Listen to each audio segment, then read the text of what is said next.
Yo, yo, what's going on, everybody? Here we go. Title Tuesday. Back again. It's the early one, which is not super early for us. It's 10 a.m. It's 10 a.m. But we're here. We're ready to play. It's going to be starting in under a minute. Let's see, we got the usual suspects: Hikaru, Vidit, Andreikin, Faruja, Sarana, Tabatabai, Yaspam, David Pravian, Pranav. Very, very strong. Dubov. Kamsky's playing. Kamsky's in the house. Benjamin Bach. Lots of players. Wonderful time. 20 seconds to go. Hey, Dripman. Seth, thanks for the subs. Sorry, folks, I haven't been streaming in a while. Last time I streamed on my own was Title Tuesday a week ago. Then Wednesday I started feeling sick. Just got this nasty cold. And I'm still like kind of coming off of it. Like my my throat is still swollen, it feels.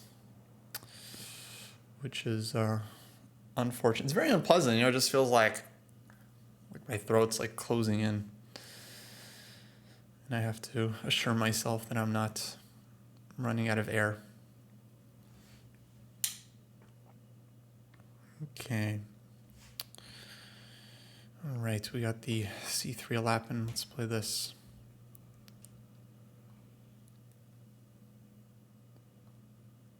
Let's get some music going.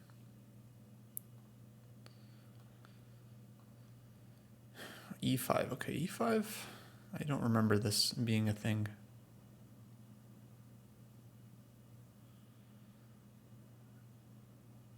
Let's go A6.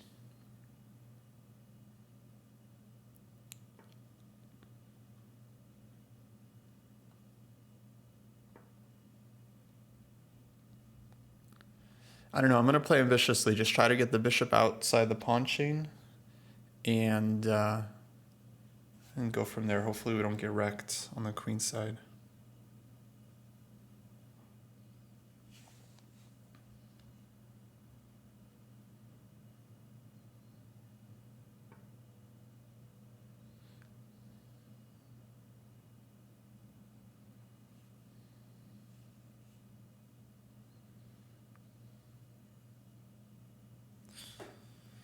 Knight D2. All right.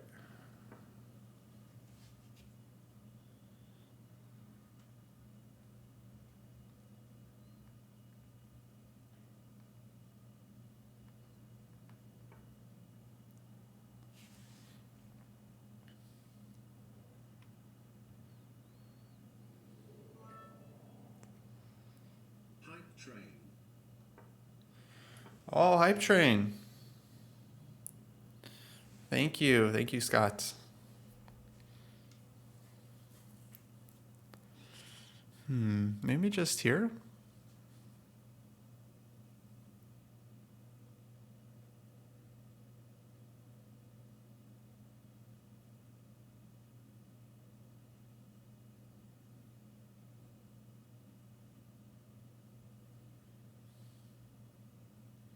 Not sure what to do about this guy. Yeah, knight b3 I was a little bit annoyed by, but I guess we're just going to have to bite the bullet. Normally this is very questionable, but the bishop's outside the pawn chain, so I'm just... Now b3 is coming. It's probably not great what we're doing. But we're going to try to make it work.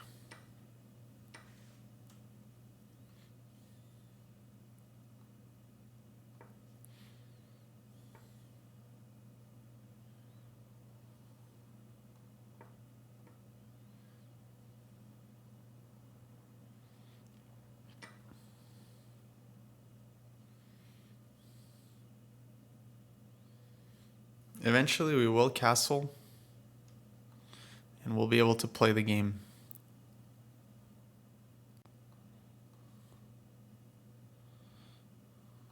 Kramnik not playing today? That's too bad. Man, he's getting it rough. Very unfair.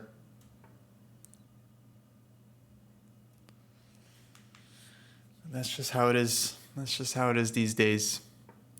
If people online think you're a target, they'll just go after you. Relentless. Relentless.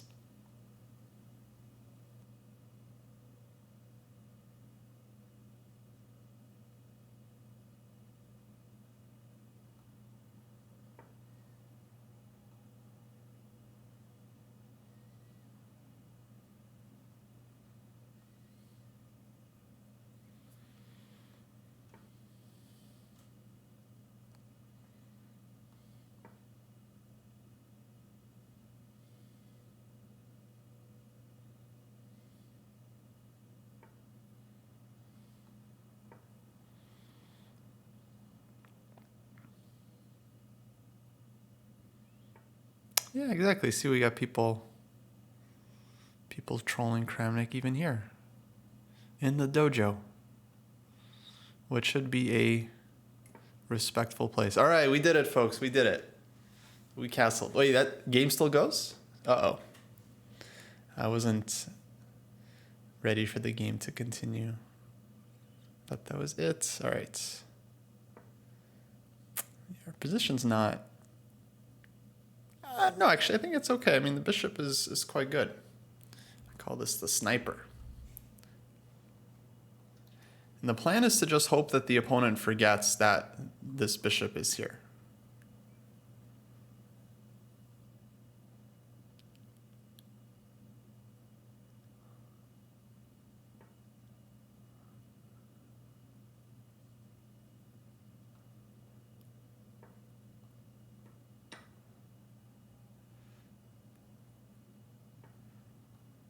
Or we bring it back. So, shh. All right, now we gotta speed it up a bit.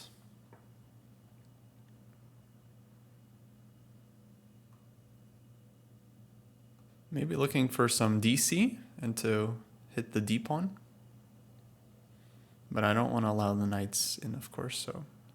Okay, there goes that. Let's go... Let's create some counterplay. Kingside.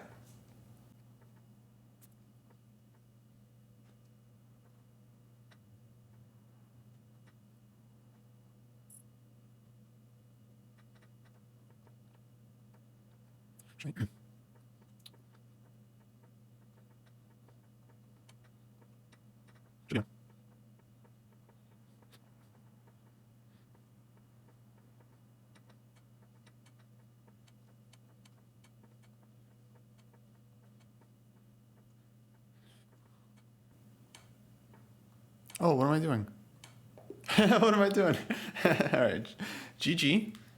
GG. 7 mistakes, 3 blunders. Folks, I haven't played chess, okay, literally since last title. It's been a week. It's been a week. Warm up.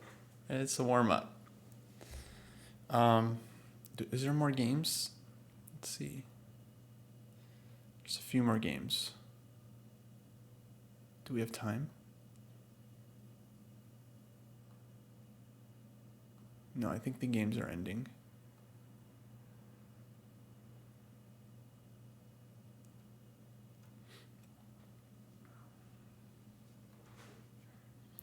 Yeah, poor Kramnik. I mean, he's like world champion. Now there's all these people that think like they can argue on equal terms with him. Ridiculous. Ridiculous.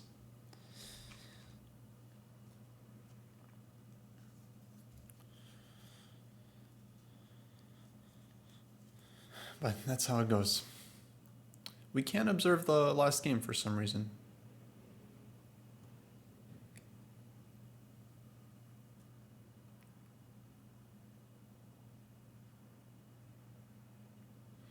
Appeal to authority fallacy. Yeah, that's how I feel when people reference the engine. Oh, we're playing Vidit. Let's go. Let's go. I don't think we've played Vidit. Let's take him down. First game. Gotta play the main stuff.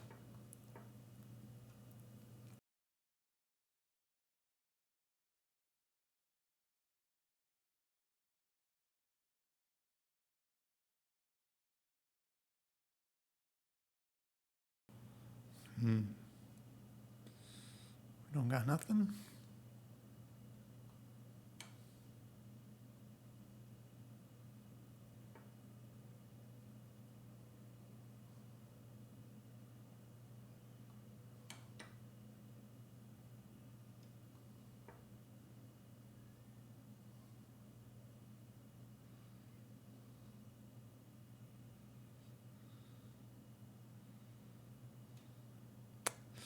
We're down a pawn. We're gonna have to figure something out.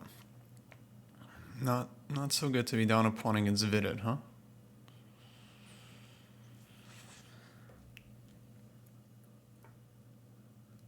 Oh.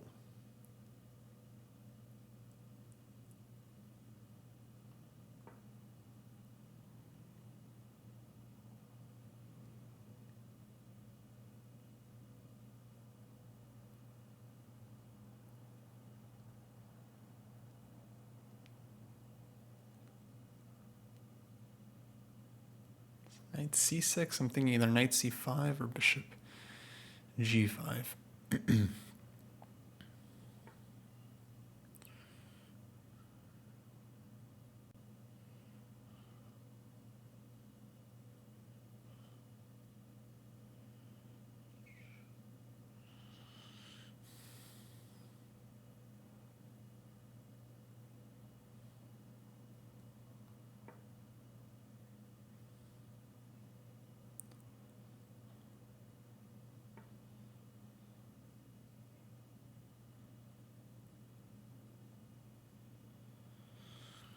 Oh, like this? Dang, that's smart.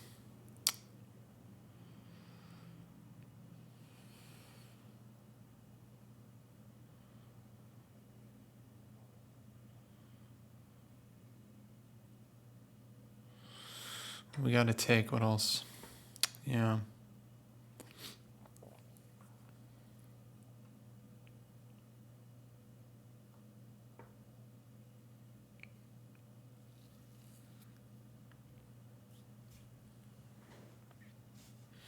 No, we're much worse here, I think. Big trouble, but we'll try. Oh, there's knight b4, for example, knight c2, just winning some stuff. Yeah, of course he sees. Vidit sees everything.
Yeah, that'll do it. That'll do it.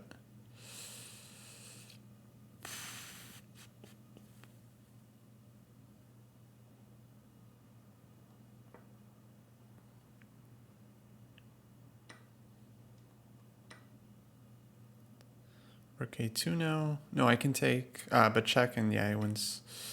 So yeah, we got to,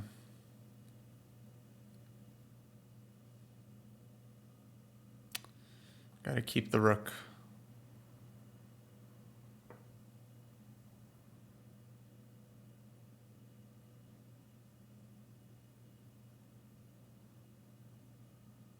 Oh, I should have gone rook e1. It's my bad. Threaten into cheapo. He's gonna see it. He's gonna see it, 100%. Yeah.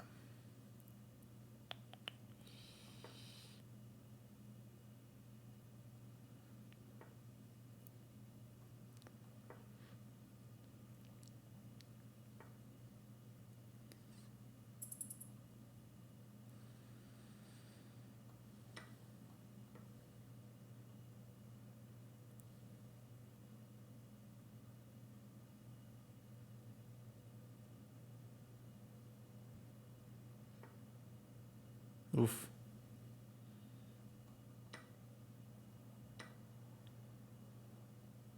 It's total desperation.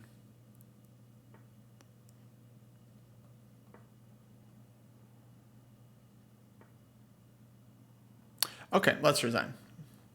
GG, BRB.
Yeah, it was a good game.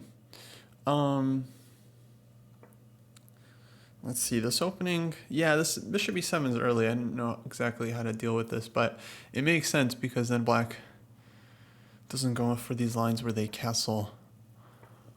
Maybe queen c2 is not right. Yeah, don't know the best way to deal with this one. We'll have to explore this.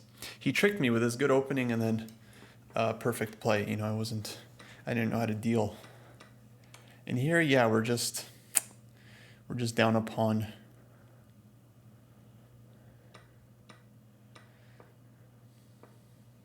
Yeah, I remember seeing this when I was looking at this line a little while ago, that this was possible. Because yeah, if black is in castle, then the attack isn't there yet. So you have to play a different way. I guess I should go here, knight b3, and then bishop f4 to stop the pawn. I didn't want to allow this check, but this is probably nothing, just bishop d2 and whatever, doesn't matter if black trades the bishops or not. But the point would be something like this, and then we defend the pawn. And then eventually this one we can win it back.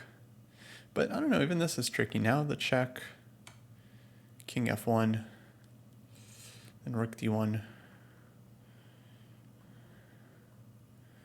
E6? Honestly didn't look at it. I guess this would have been the last moment.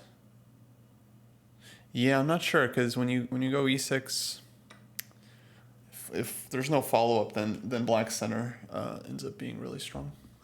Also, hey, Sunny, long time, I think. Long time.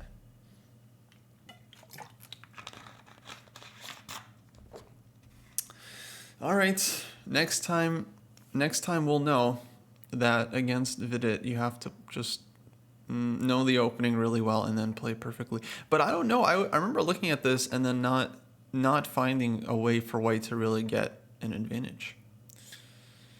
Maybe there are some lines. I remember bishop d3 here being a move. c5, e5, knight d7. Yeah, I don't know. Maybe queen should go to e2, not c2.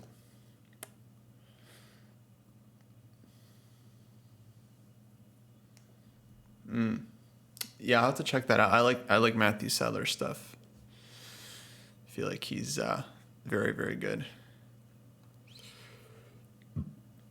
Also, he's doing the Lord's work. No one else is like looking at engine games and extracting like interesting ideas and like new stuff.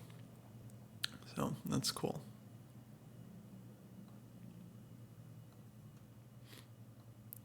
Okay, let's see. Are there more games?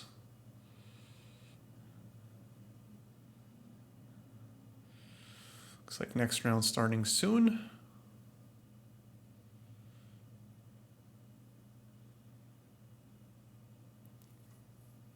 All right, round 3, playing FIDE Master from European Union.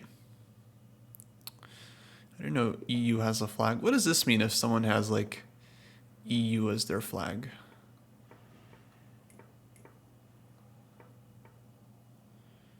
C4.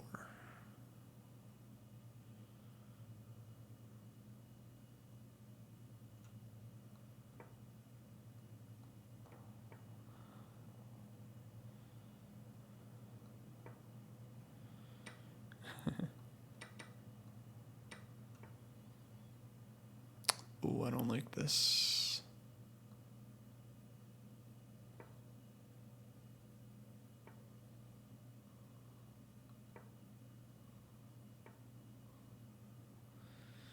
Yeah, I don't like this because I have no idea what's going on here.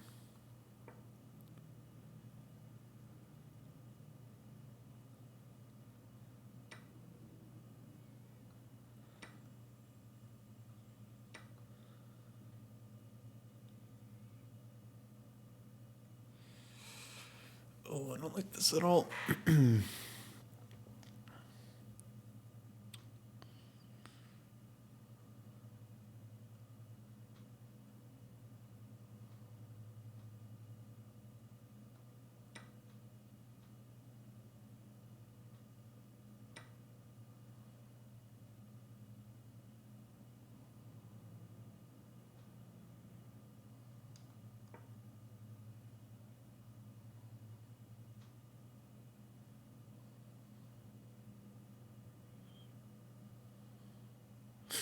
Yeah, we're in big trouble here. Big trouble.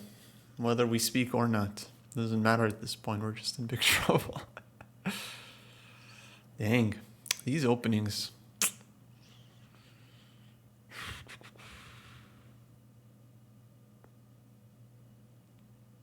Especially in Blitz, you don't have time to figure it out, so you really have to know your stuff.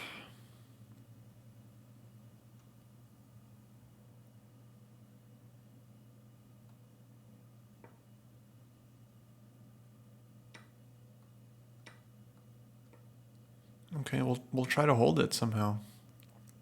I'm not sure how, but if we make a draw, that will be good.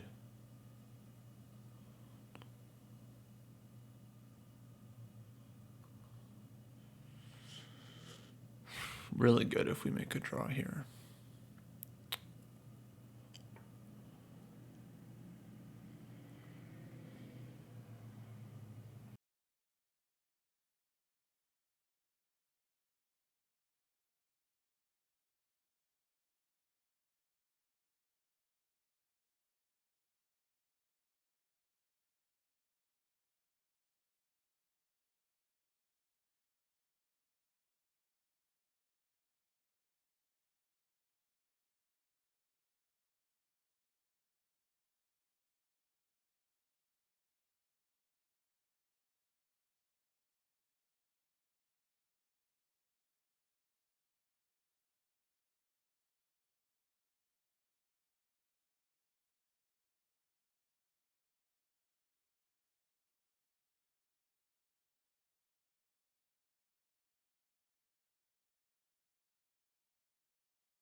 Ayo! Let's go. Saved it. Saved it. 0 mistakes, 0 misses.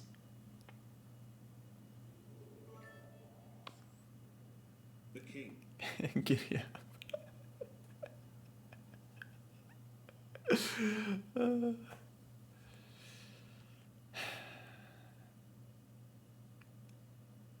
I would hate me too.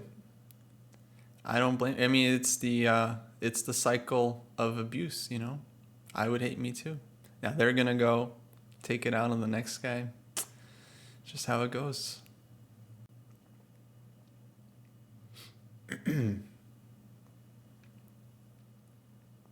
Never in doubt. It was a good game. Good D.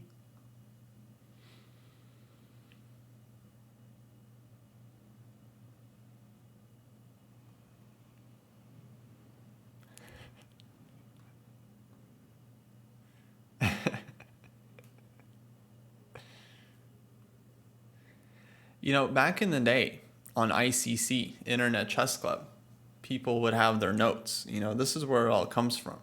You would have your little profile, and then when someone would play you, they would like look at your profile, and then you would always put like some funny stuff in your profile because you know people are gonna read it. And some people would be like, they'd call others out in the profile. They'd be like, "Don't play this dude. He's a cheater. Don't play this dude. You know, bad sportsmanship." Or they'll quote people. They'll be like, you know, "You play chess like an idiot," and it's so sad. They put their favorite quotes. All right, round 4. Let's keep it going. Let's keep it going. Dutch, huh?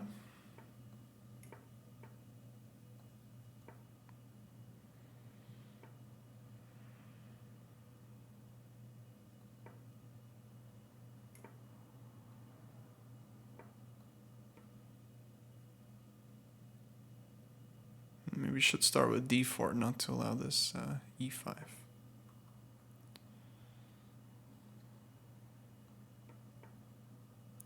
Okay, now we take. Knight goes to c3. This, I think, is a nice position. Knight could have gone to d2 as well.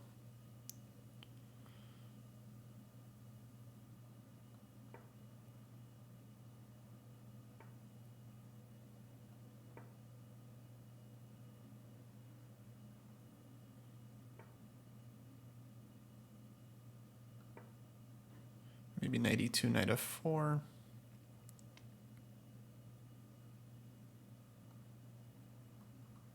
You kind of want your knights on d3 and f3 here. Then knight fe5, and then you can play f3 to kick the knight on e4. That's the classic plan. Okay, unless they go c5, then everything changes. Then position opens up. And we're going to try to use this weakness here, right? Like, when the center is open, black's king, e6 pawn. These are possible weaknesses.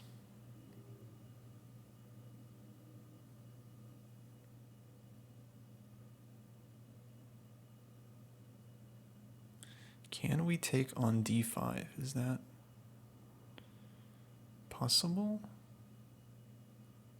I think we can. If any funny knight jumps, we got queen b2, just unpinning.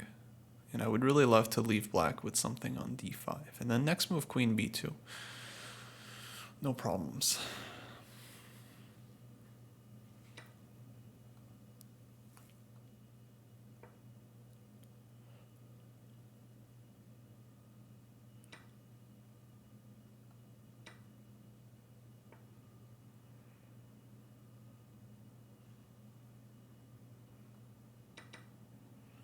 Trading this is fine.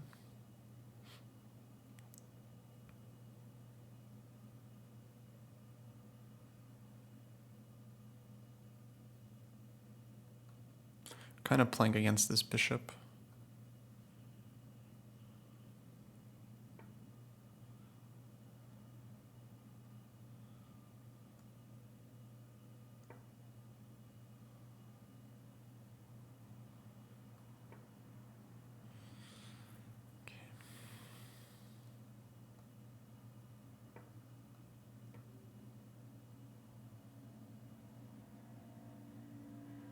Yeah, I think we just need one heavy piece on the board. Like if we have a good queen or good rook, that's all we need, because then we can go after black's weaknesses, right? That's what our advantage is here. We have a better structure.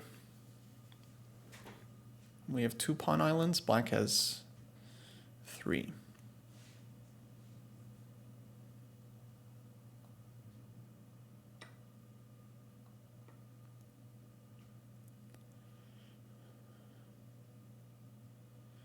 Knight is defending rook on c5, right? So we snap it at this point. And we pre-move rook c1 check. Queen takes c1. And now queen comes into c7. I mean, it looks nice as long as we don't allow counterplay against the king, because we do have some light square holes, so we have to be careful here.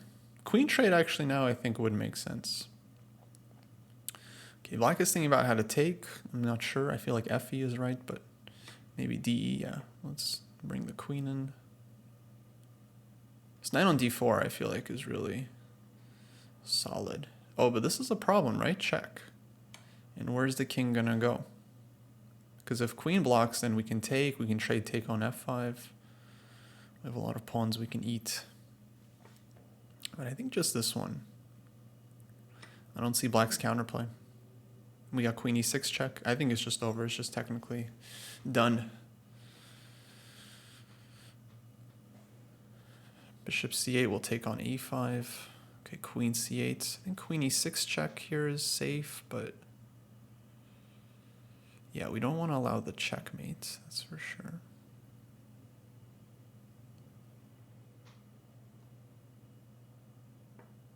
Bring this one up. So queen c1, yeah, we'll have some checks.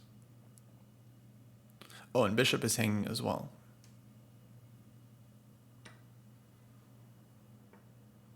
Okay, now we can safely trade queens and just win the game. So let's figure out how to do this. Probably with some checks. Just got to find this e6 square.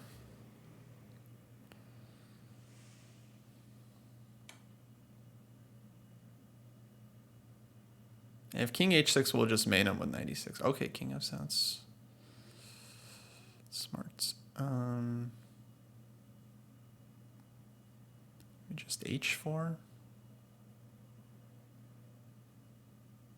But queen c1 could be a problem. I don't want to allow queen c1. Let's give this check again. I don't want to let the queen in.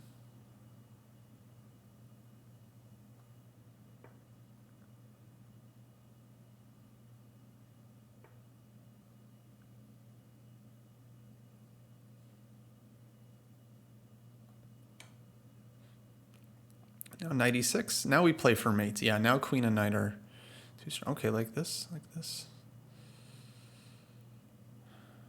h4.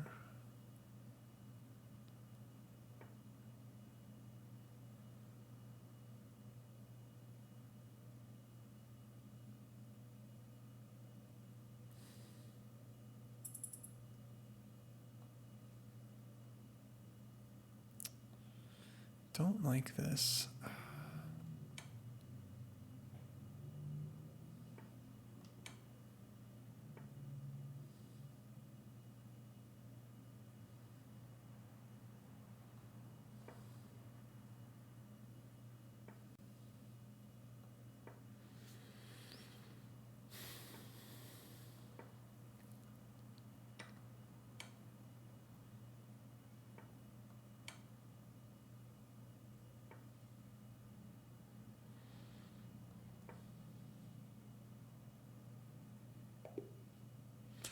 Okay, this should be mate, I think. I don't know. We didn't have a lot of time, but yeah, looks like this is a problem. Okay, GG.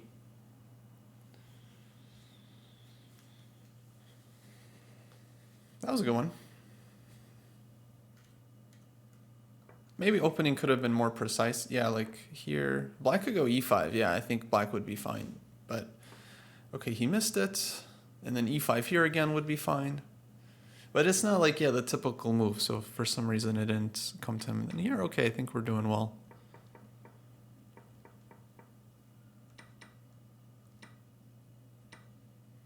And here, yeah, we're got a small edge. So I was happy with this.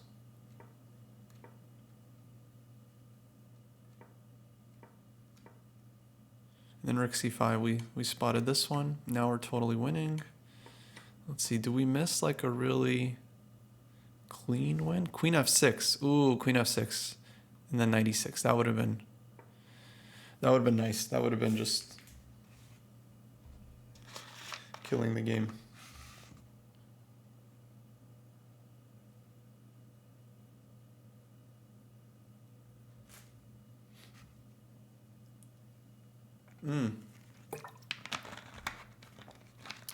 Yeah, the extra time did help for sure. Because this position should be winning, but yeah, I just didn't want to allow any, because like queen c1, I just don't want to, I don't want to deal with this. You know, it's annoying, right? If you allow this and then you don't have a mate yourself, you have to maybe settle for perpetual, because this is This is a problem. I mean, I'm not sure. Maybe I could run away, but it's hard to figure this out. So I feel like we could have made it like this, actually. This I should have figured out. Yeah, because this is an easy pattern. Okay. Let's see, I think there's going to be a break. Let's see if they've started it yet.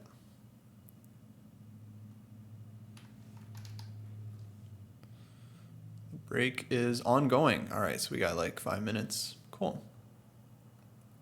Awesome. Actually, I'll be right back. Let me grab a thing.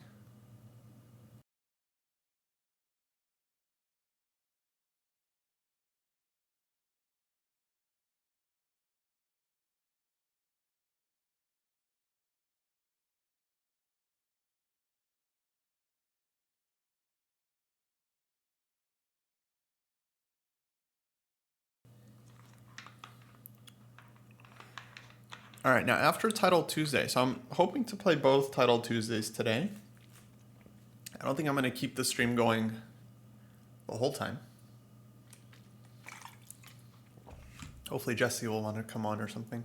But after the Title Tuesday, I do want to check out some games of this Dojo Buck Duck, who is one of our higher rated students, and requested that we look at some of his annotated games. Because he's been working very, very hard on annotating the games without the engine, which is quite ambitious. And yeah, I definitely want to reward and encourage that. So that'll be after Title Tuesday. We're going to look at some annotated games.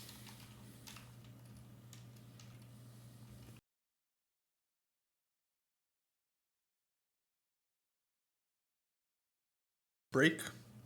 How's everyone doing? How's your Tuesdays? Any insane drama happen yet? Or it's too early? too early in the day?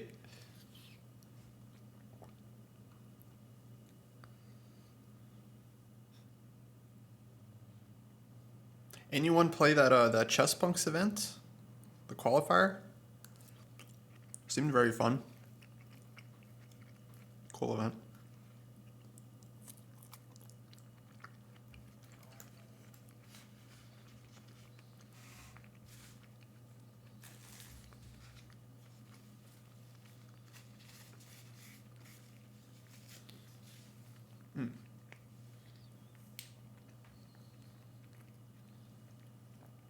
Okay, we got 1 minute.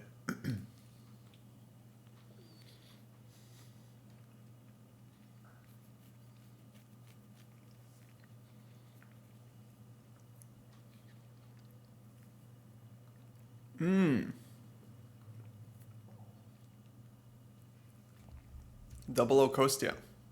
That's funny. I haven't thought of that. That's a good nickname.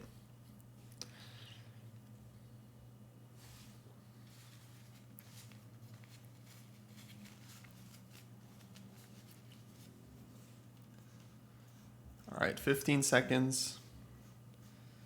We're here. We're on the page. We're clicking around. We're here. We're in the tournament.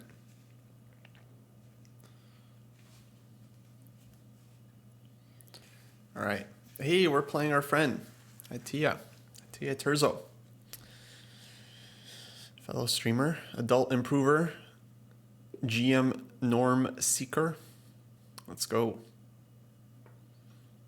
D4.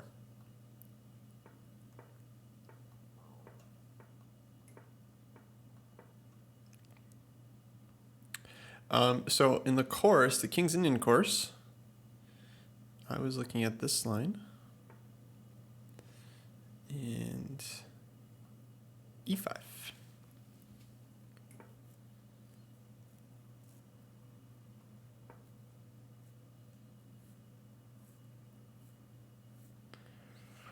And then you try to play for like F5 here, Queen E7.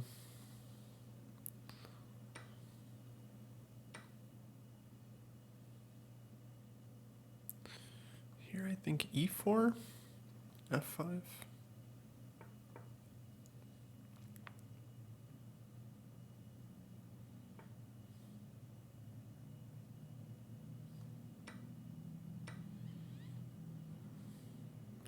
Now maybe playing against this structure, especially e-pawn.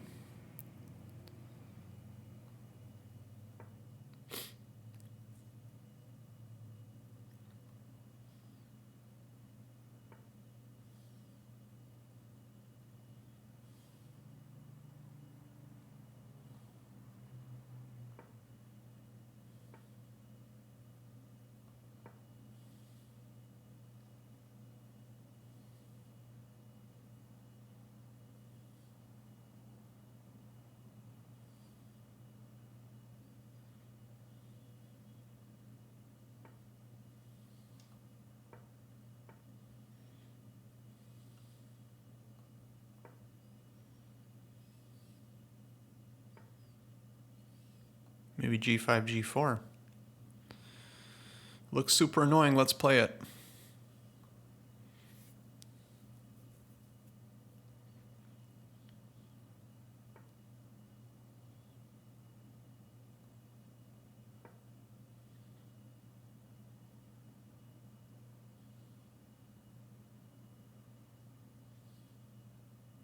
Bishop f3, we're going to have a real question on our hands. Maybe rook h4. But then bishop g3, nah, feels too frisky. Okay, first let's come here. Let's just ask the question.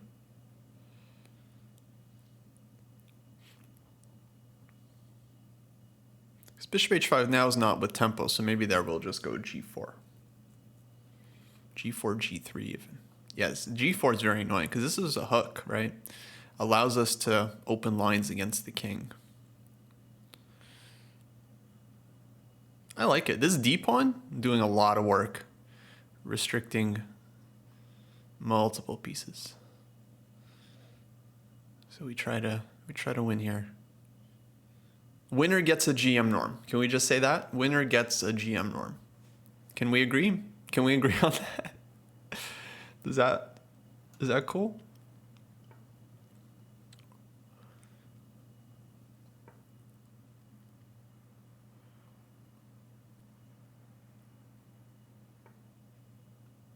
Okay, g3 bishop g1. Yeah, I think we wanna lock this in.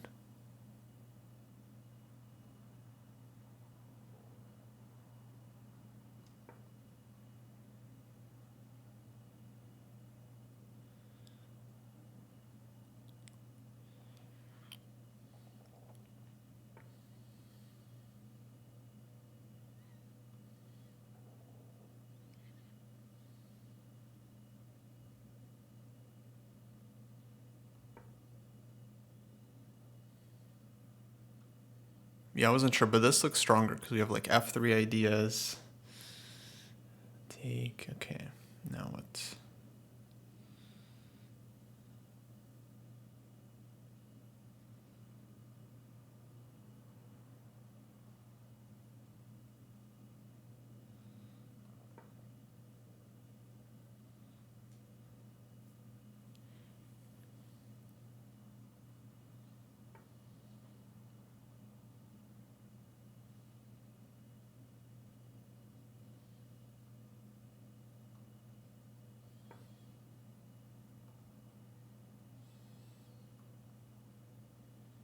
I want queen h5, and then I'm going to look for sacks on h3. It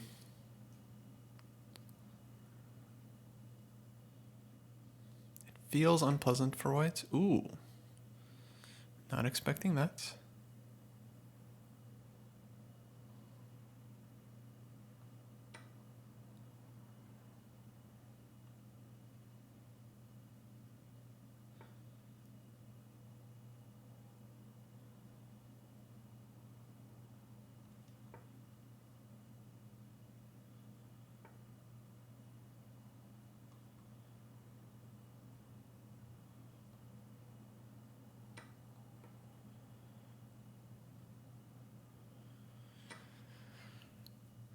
Now knight f3, I think we just take on h3.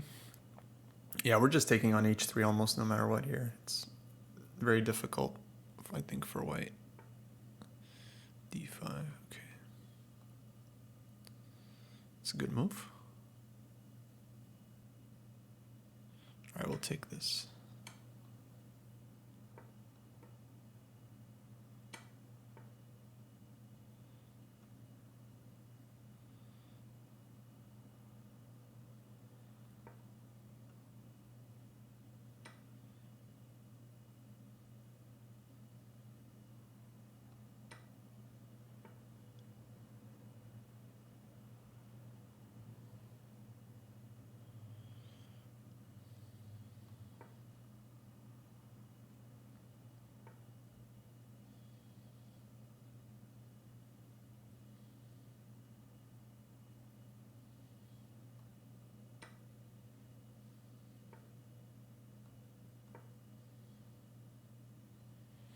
Yeah. Okay, GG, GG. That was a good one. Oh, look at this. Look at this, folks. 0 mistakes, 0 blunders, 0 misses. Perfect game.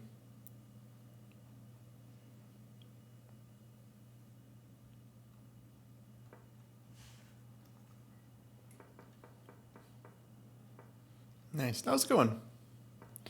I'm sure we didn't play it perfectly, but I feel it. Maybe takes was actually not good according to the fallacious engine. Knight on c6 doing what? Well, Karish, look, this is a little bit too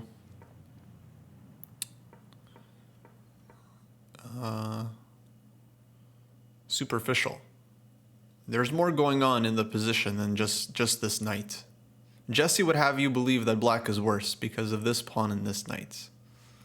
But there's a lot more pieces, especially on the king side.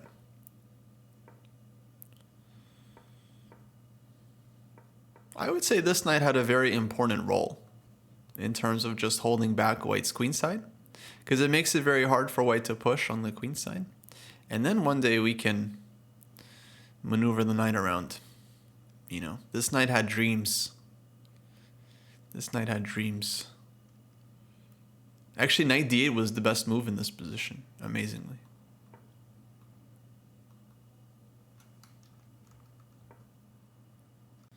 All right. I mean, I don't know. I thought we played it in a very practical style. Yeah, now white's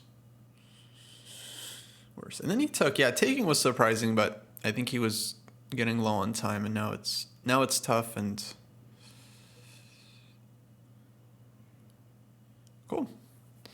But let's see, what should we have done? So taking on f3, maybe d5 here. See, d5 I didn't like out of principle, right? But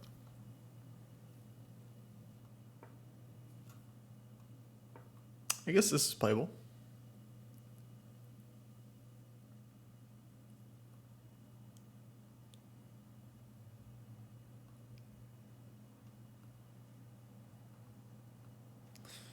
All right. Round 6 coming up.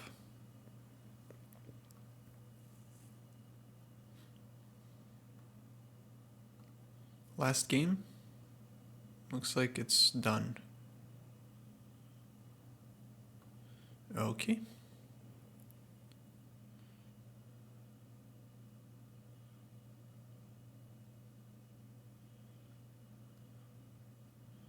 So we're at 3.5 now. Need some more wins if we want to try to get V'd again.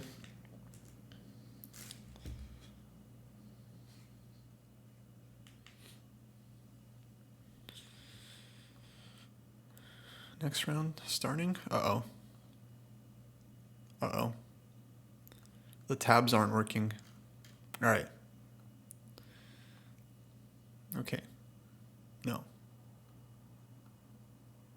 What's going on? Where's the game? I hear the game. I hear the game.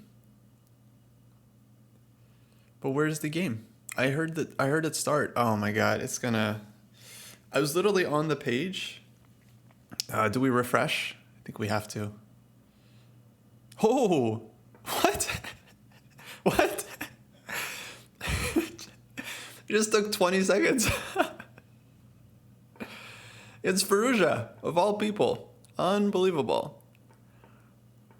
Unbelievable. I heard the game start. I'm like, where's the game? Where's the game? No game. This is how chess.com treats you when you're playing Faruja.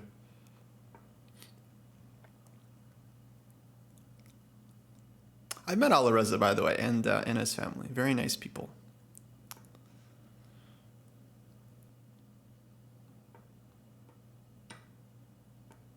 All right, let's catch up with our superior opening theory to Alireza Faruja.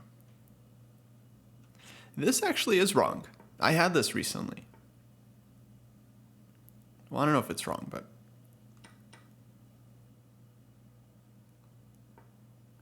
I feel like white is happy here.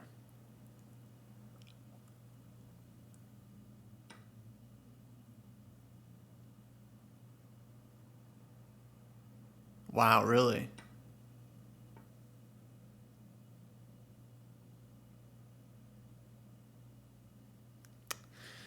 Okay, well, there goes our attempt. There goes our attempt. Oh man, all right.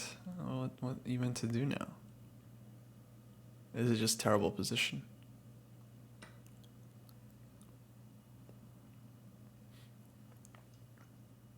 Knight d5, huh? Yeah, I missed knight d5. I guess we should have brought our knight out earlier, like knight e2. Okay, we keep trying.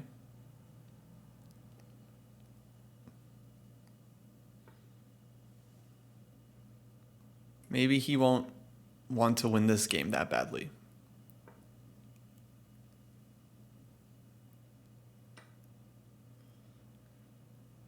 He's got bishop c5 coming.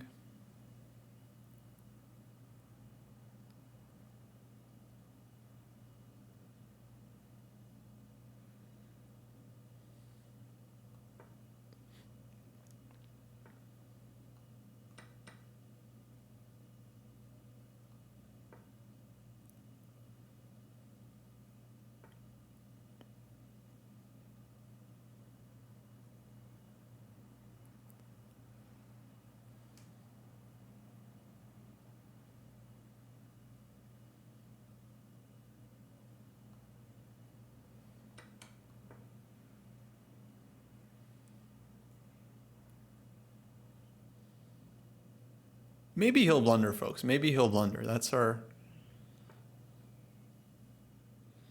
only chance here. Maybe he'll blunder some random queen f7 thing.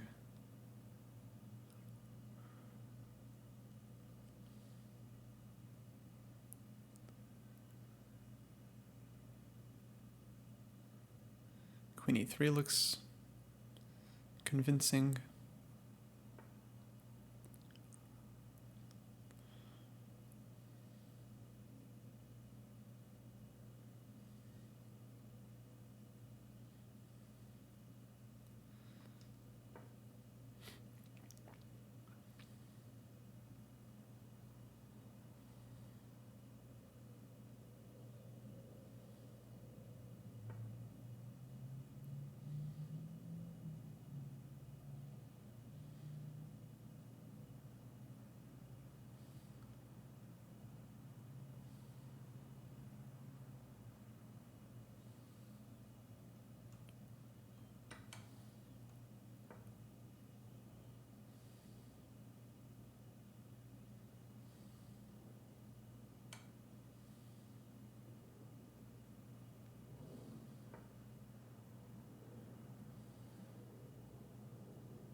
Oh, he got that one.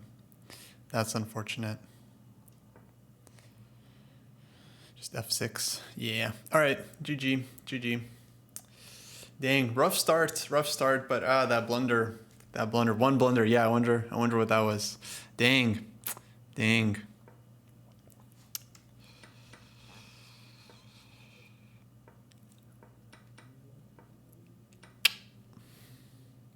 Just walked into Puzzle Rush. Well, GG. GG Reza. King Reza. Yeah, 92 here. Or Rook C1 first. And then okay, it's open the G file. And I think black is supposed to be okay here, but it's not a simple position. Okay, this one somehow feels like dark squares are gonna be a problem for white.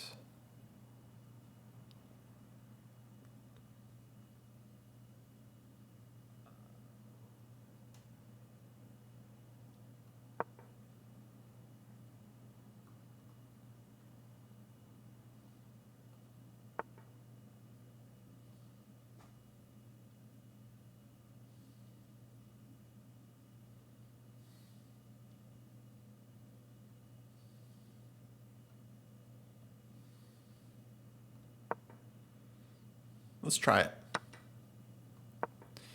It's quite risky, but feels frisky. Risky but frisky.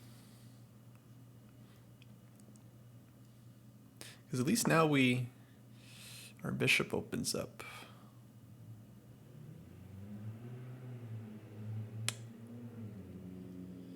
Okay, d6 is annoying. I'll give him that.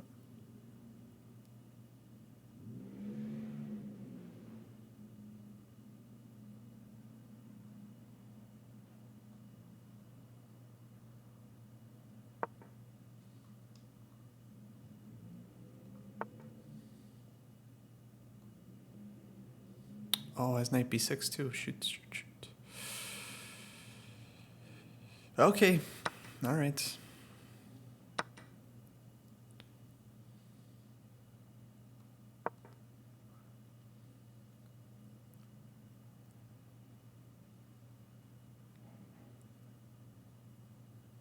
No way, this is, yeah, good. No, yeah, this is quite bad, in fact. But we'll play. We'll try. I think queen b6 there was better.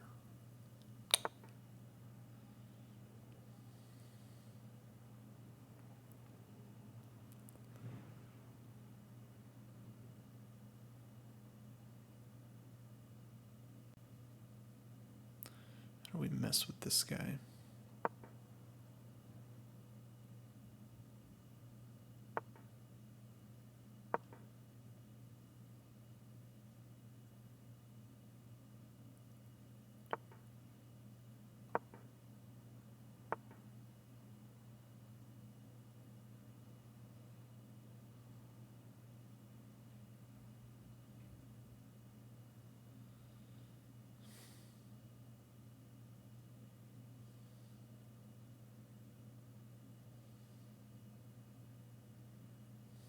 Dang, we don't have anything?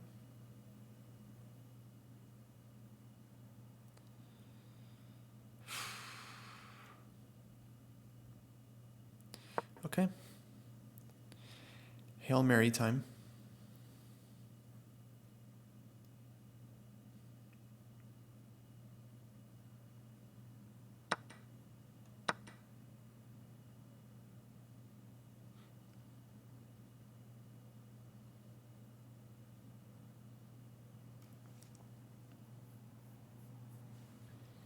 Let's hope he's just really bad at defending.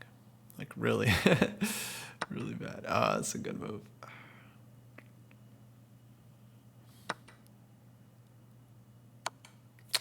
Fine, yeah.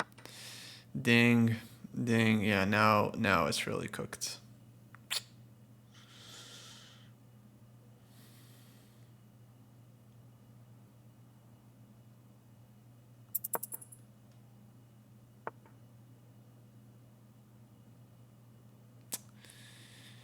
Yeah, bummer. All right. How would a Firouzja played this? Let's go back.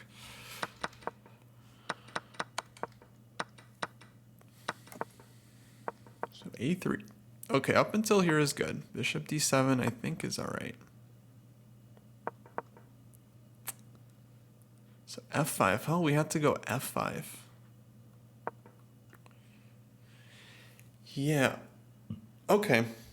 That's good to know.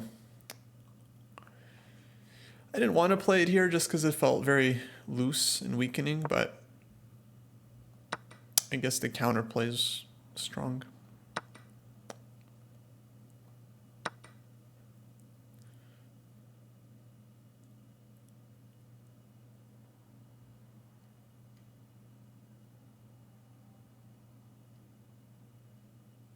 Oh yeah, boba is a lot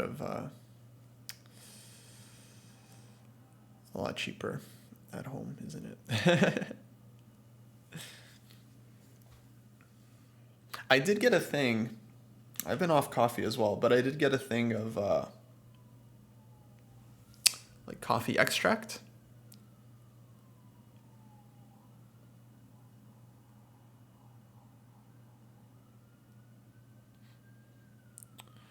But yeah, I haven't used it too much.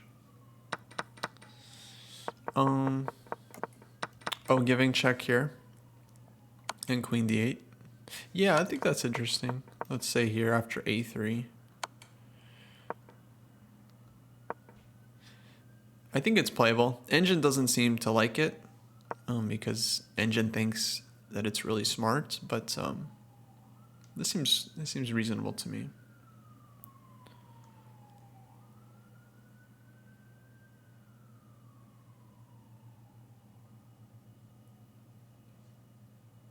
Yeah, I'm off coffee as well. Yeah, I'm off everything. I'm trying to be clean.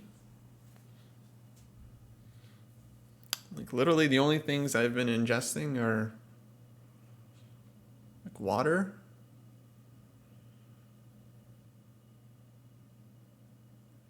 Let's say my most commonly eaten foods these days: potatoes, chicken,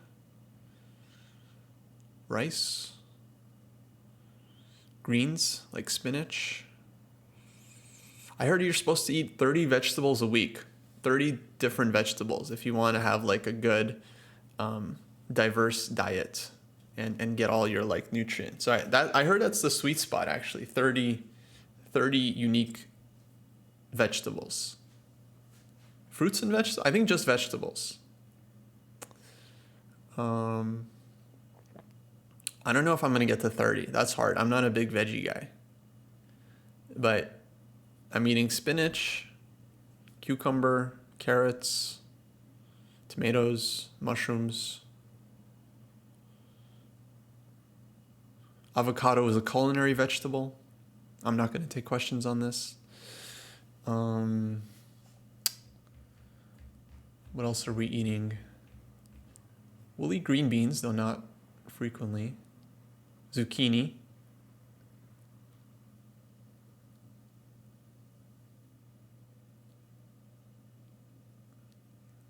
Arugula. I'll have arugula. I will eat squash, though it's not like... I don't buy squash, you know. I'll eat it if it's in like a stir fry or something, but yeah, I've never once thought to just buy a big old squash and try to cut it up. So yeah, that's kind of what I'm eating. Chicken, salmon, beef, you know, I'll eat meat and fish. Oh, broccoli. I'll eat broccoli.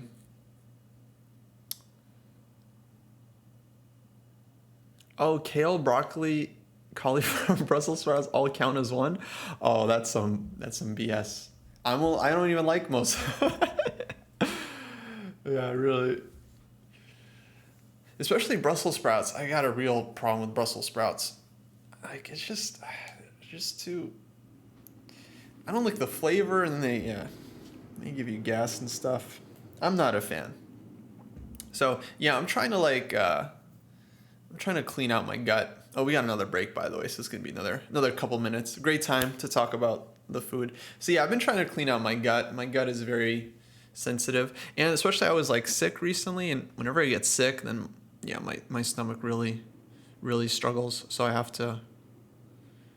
I just have to. I mean, it's easier actually to list the things to avoid. I gotta avoid dairy, gluten, soy, corn, nuts. I think peanut is the one that's like more, abrasive, but I feel like all nuts. I'll eat some almonds and like almond milk, but I feel like I can't eat too many of them. Let's see. Added sugar, caffeine. Yeah. I did this diet about 2 years ago when I was having some stomach issues, and that actually really helped. I felt like I reset for the first time. That's why I'm doing this no caffeine thing as well, because I kicked caffeine like 2 years ago for like a couple months, and oh my god, I've like never felt better in terms of like energy. Like going to bed at, I don't know, 10 or 11, waking up at 6 a.m. without an alarm, and like awake, like waking up, and I don't want to stay in bed. I literally want to like get out of my day, get my day started. Like feeling like motivated. Oh, interesting. Yeah, I think I've seen it in a couple of places. This, what is it? No dairy, no gluten, no soy, no corn, no peanut.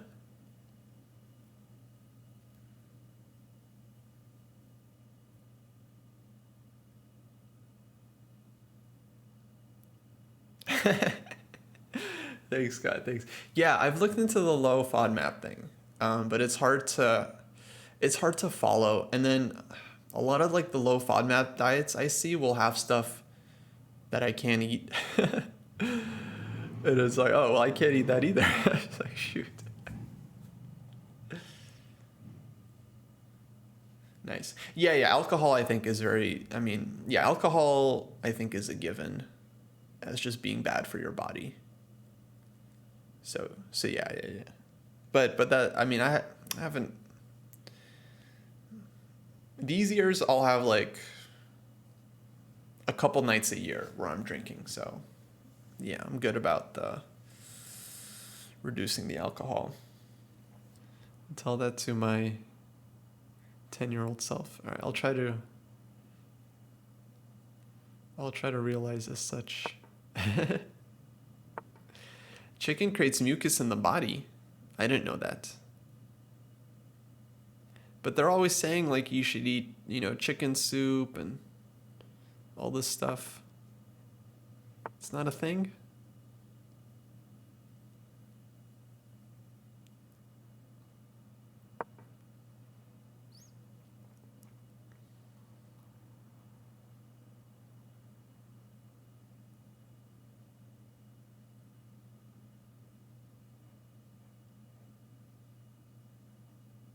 Generally, I feel like I do pretty good with chicken. It seems like a pretty safe. Like when my stomach's in a spot, it's like beef, red meat. It's a little heavy. So I have a hard time with it. So I gotta stick to like leaner meats. I guess fat is also an issue. Like if I have too much fat without protein, it's a problem. Or if the meat's too fatty.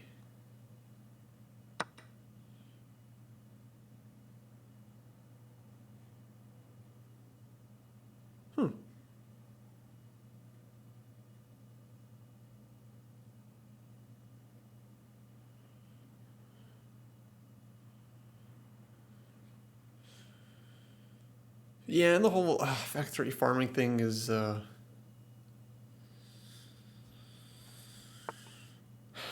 problem. It's still a problem.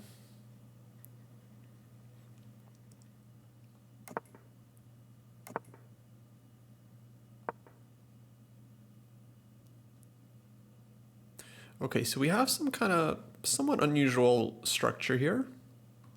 This is called the symmetrical Benoni. But yeah, I think it's a decent version for us because we have some squares, especially f4, this e5 square. I just don't want to give up e4 square too easily. Of course, queen d2, rook e3, that's simple. All right, so let's bring the horses in.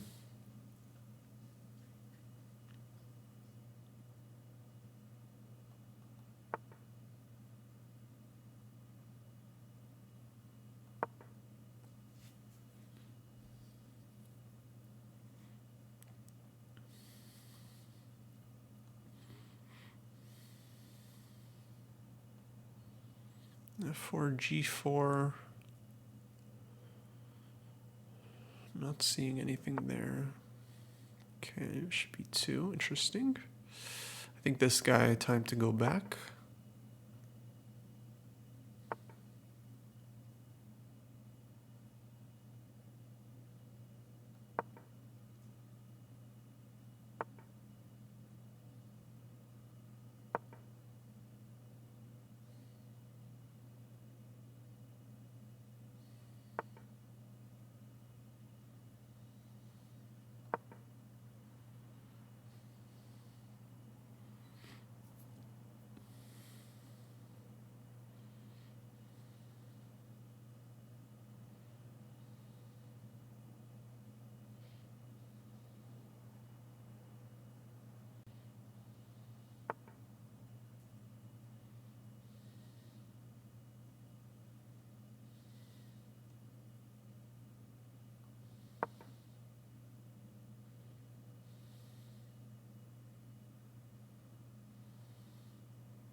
Just trying to use the time advantage.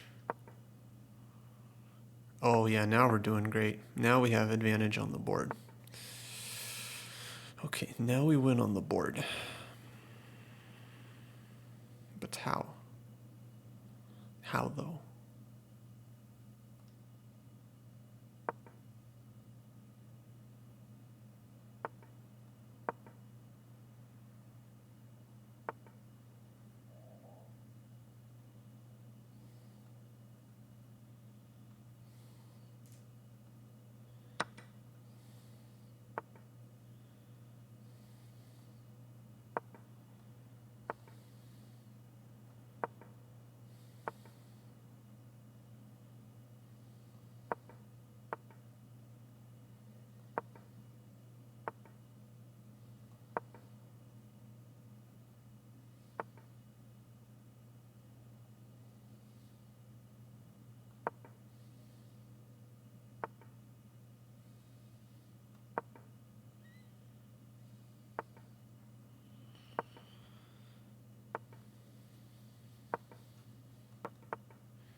Oh, everything is just collapsing, huh?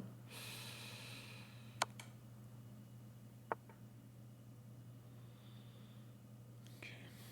Let's be careful. Knight f6. Oh, this basically wins. It's queen d3, knight e1 check, so.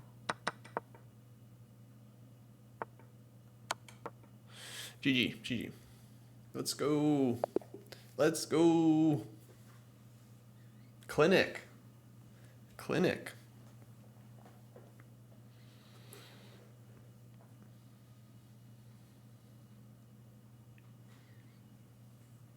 Thank you, thank you. That was a good game. That was a good game. I have read the Rios book. Yeah. And I did read that. I haven't read the whole book, but I did read that chapter. It was a very good chapter. One of the best chapters, actually, on this structure. Is there a reason why I'm avoiding the inclusion of a6, a4? Yeah, because in this structure, a6 is useful, but it's actually very hard to get b5 in compared to the regular Benoni structures where there's no pawn on c4. So it is a plan for black, but it's not like the only plan. So I played it here because I wanted to provoke a4. I could have played it earlier as well, I think, but I don't know if there is a huge reason to have to play it earlier. Like, I think it's one of those moves you can insert, but not necessary. In fact, let's see. Compy thinks I should have played the very weird queen g5. Oh, I guess trying to go for this. King h1, and then queen h6. This is what Compy thinks.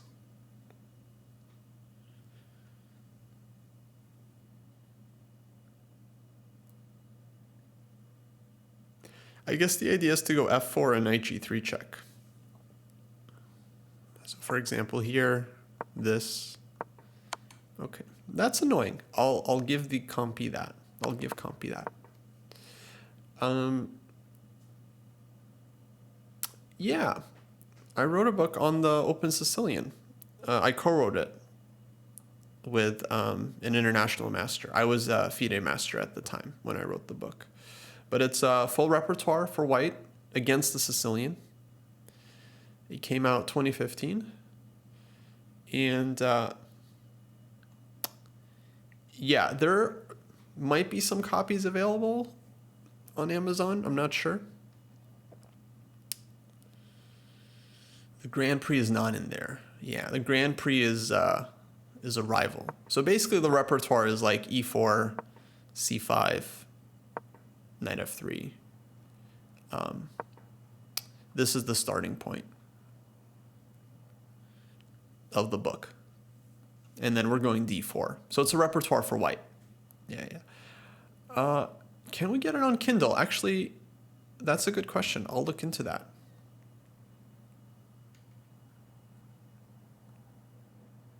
I believe it is on Forward Chess. I think the book is on Forward Chess. But I get pretty much no royalties. But it is available. But yeah, I don't get any royalties from the book anymore.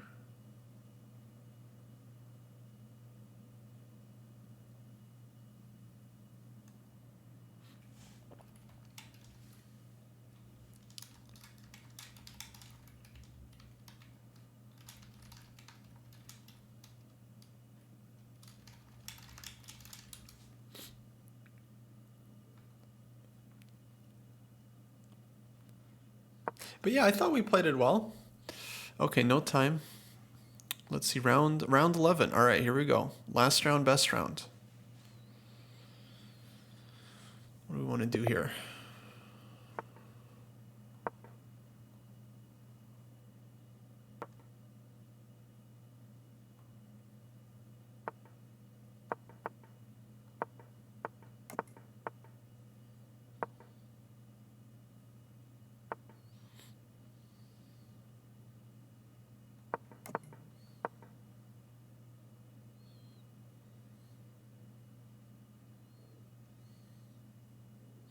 Okay, King's Indian attack in reverse. b4.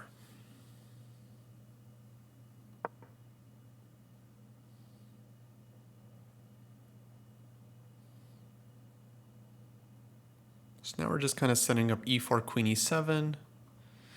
And then we're going to go for this classic plan, like h5, knight f8, bishop f5, this kind of thing.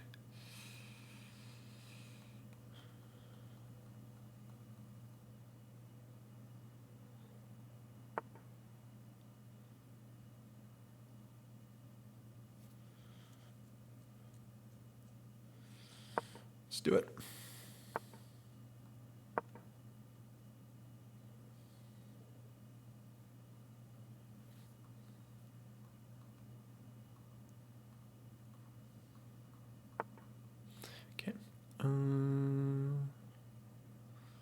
Let's go h5. So basically we play on the king side, white plays on the queen side, and...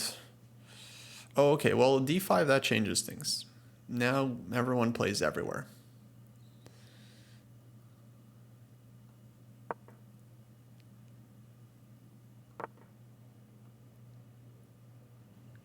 Do I want this?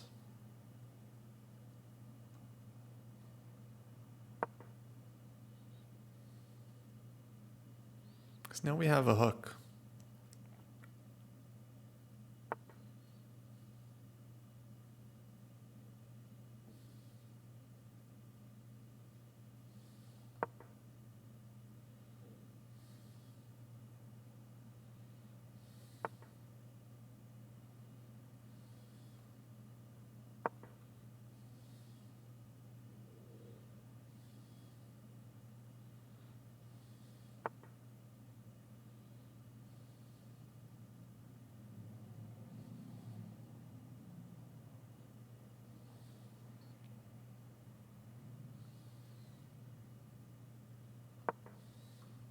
I was thinking about g4, g3 too. After the game, I want to check that because that was pretty interesting.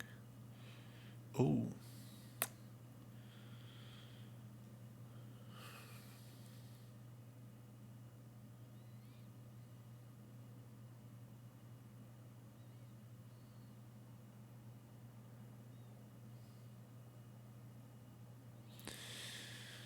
All right, our hand was forced. I don't know. Maybe we could have moved the bishop, but then I'm like take queen comes into c7.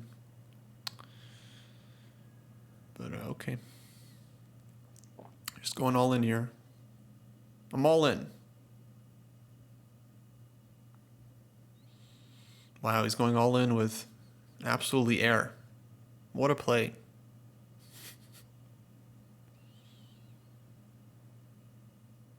That's what I like about online chess. You don't have to keep a poker face. You can just clearly show you have no idea what you're doing. Bishop g4, bishop takes f6 is a problem.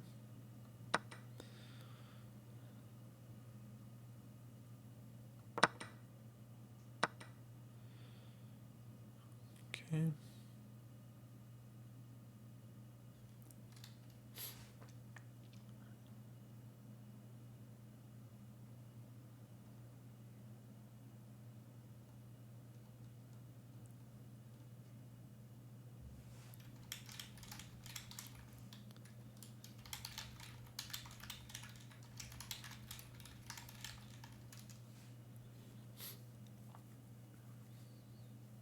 Jesse wants to come on practice rook and bishop versus rook.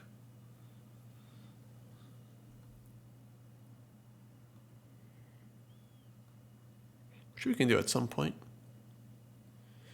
But yeah, next what I wanted to do was I wanted to look at games from BuckDuck, who is one of our higher rated members. He's been annotating a bunch of games and asked that we just take a look and give some feedback, which I'm more than happy to do. If you guys do the work in the program, we will support you, okay? Let's put it that way. You guys gain points, like, that looks good on us, honestly. So, like, we want you guys to improve.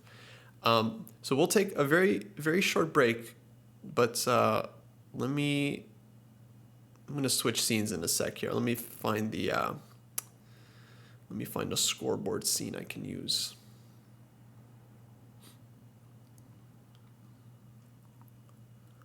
This looks good. It's not going to be as fancy as Jesse with his green screen. You know, he can literally like live inside the website, and it's not going to be as fancy. Takes time, which isn't really our thing, like the daily tactics. And I don't know if I'm a believer in the daily tactics, because it's like, what happens is I think a lot of people, they just do like 20 minutes of like, I don't know, simple intermediate tactics, and then it doesn't create a lot of growth, I feel. To me, it's like the equivalent of just like going for like a short walk, like a 20-minute walk. And it's like, all right, you've warmed up your legs, but then you haven't actually done any work. You've only done the warm-up. So you haven't like tried to increase your skills. So I don't know about the daily tactics thing. I think we have to be very careful about that. But I do feel like we need more tactics in the program.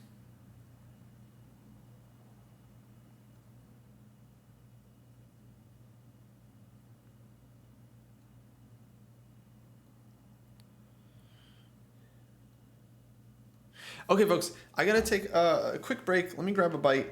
We'll be back in a couple minutes. Sorry, I haven't had a chance to break yet after Title Tuesday. We were just talking and then setting up this stream, but now we're ready. So stick around. I'm gonna leave this screen on. I'm just gonna turn my cam off for a couple minutes, but we'll be back. We'll leave the music on, and we'll get it going in a few here. So see you all after the jump.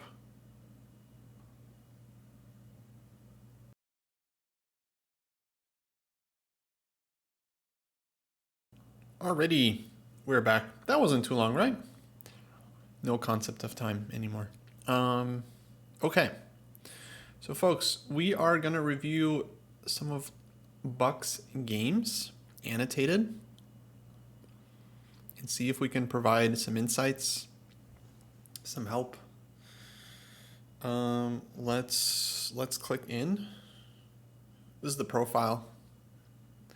This thing is beautiful. Got the training plan, activity. Oh, gorgeous.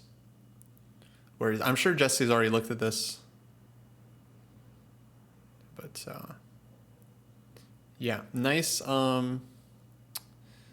nice color. You know, just like you guys want to, you want to be eating the rainbow when you're working on your diet, folks. You want to have a nice, diverse supplement of fruits and vegetables. So you get all of your nutrients and polyphenols. Similar to that, in chess, you also want kind of a diverse diet of colors. You want to do some games, some tactics, strategy, and game. Openings, I would up, dude. Don't tell Jesse I said this. I would up the openings. I think 2000, 2100, this is where opening starts to, well, based on the time, actually, you gotta put more time in on the end games and middle games, actually. Yeah, if you want to suggest games to look at, by all means.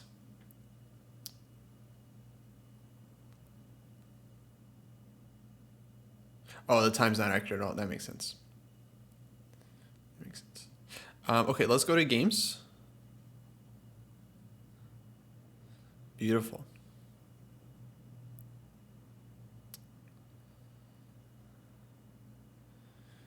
All right, Alfred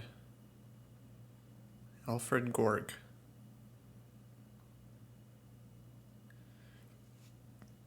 And are a lot of these games, these look like OTB games, yeah? Because they got like real names of people here.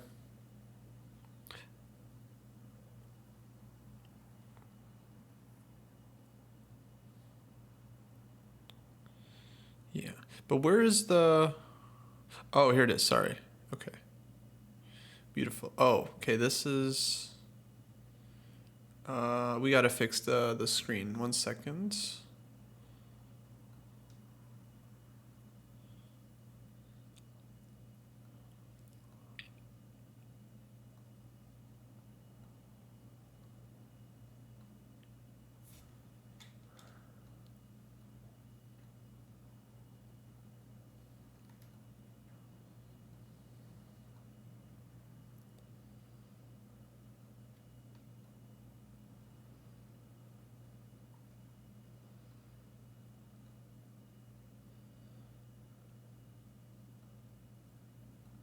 That's better.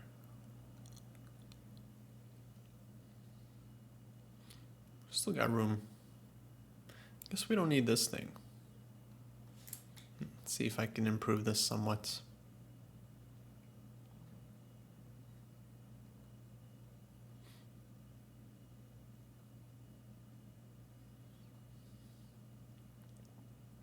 Where am I going? I think I gotta go here, like Jesse. I think Jesse has the right idea.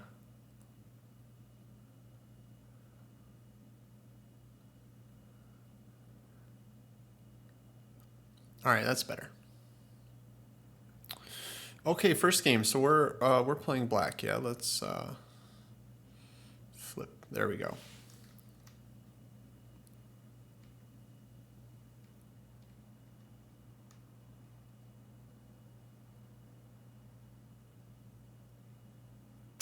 So c3. So d5. So d5, this, according to your notes, so you're saying knight takes e5, the opponent was out of his opening knowledge and goes for a very principled approach. I wasn't also sure how to react to this materialistic approach and had to think for quite some time here before I found the problem. So yeah, this is like an opening issue right here because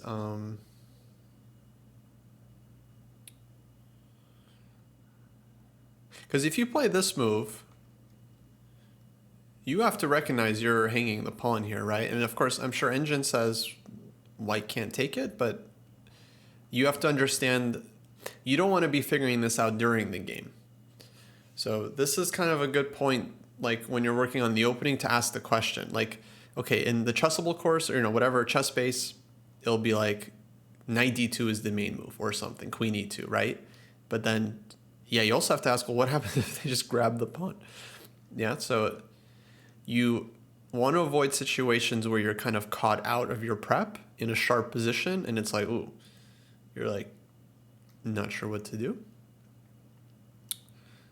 But let's see. I think you figured it out anyway. So castles. White grabs a second pawn. Bishop takes f2. Okay, you've seen this motive before. Otherwise, yeah, you wouldn't have figured this out over the board. Yeah, so this is where like analyzing the opening beforehand really helps because, okay, Engine might point out this bishop f2, and then you would already know it, right, during the game. You wouldn't have to work at the board to calculate and figure this out. Queen f6. So that's the point. Queen f6, and you win back the bishop. Okay, great.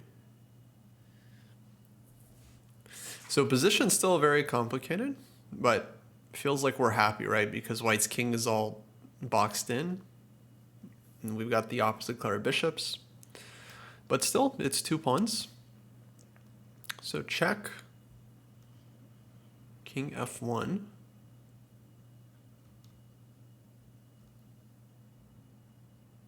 Yeah, I thought white was going to go d4, but I guess rook e8 is your follow-up. And then bishop a6 coming. It does look pretty annoying for white. So king f1, rook e8.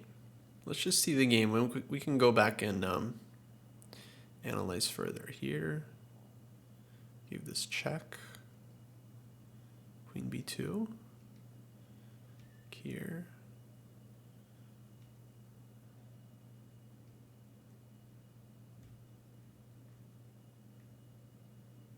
So white's trying to run away. Eventually we get this endgame where we're up the pawn, but a7 is hanging, so it's, yeah, hard to maybe keep the advantage here.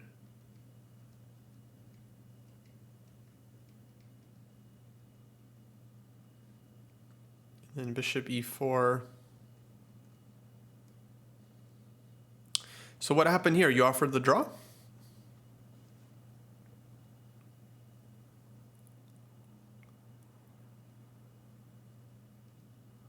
I mean, you got the extra pawn. And rooks are still on the board.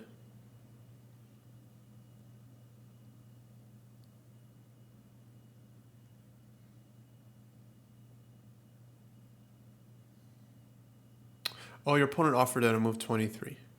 Oh, sorry, I missed that. On rook d1. Gotcha.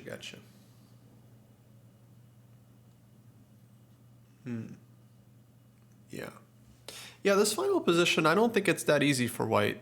Okay, bishop e4 is not the only move here.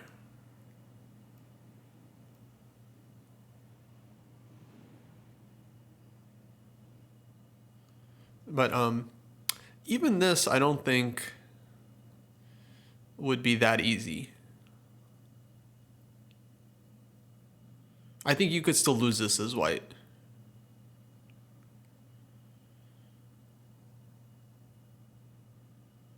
Yeah, this for sure I think you could still lose.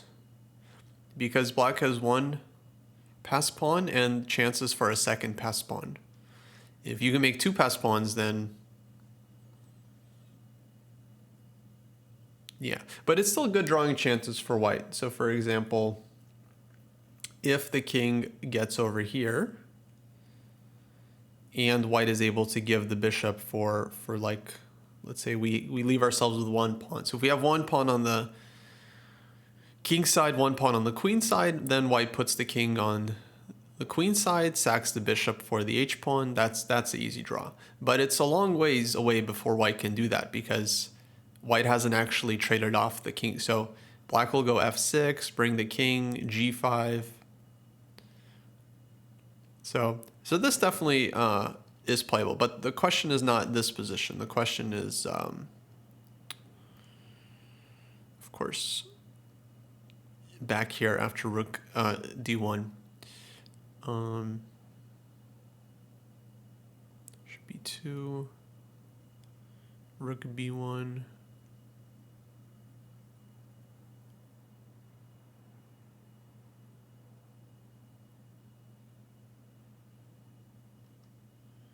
a6.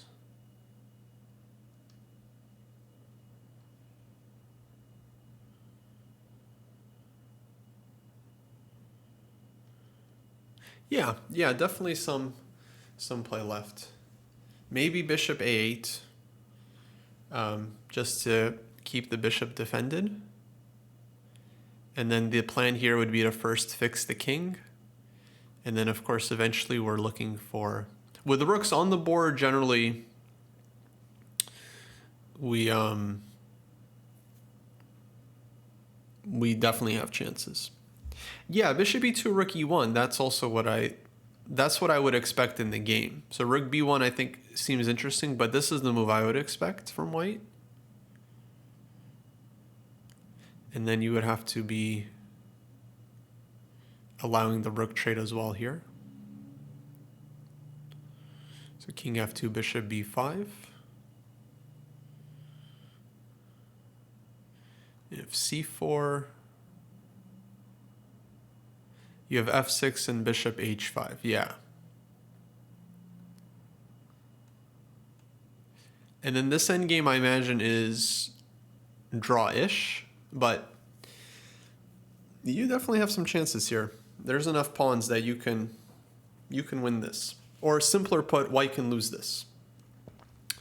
But let's go back, because, yeah, it feels like we maybe wanted more, right?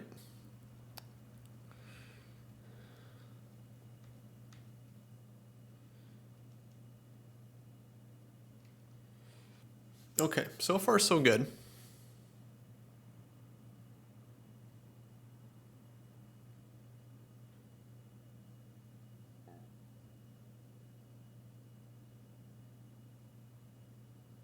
This is the moment where I really want to connect the rooks.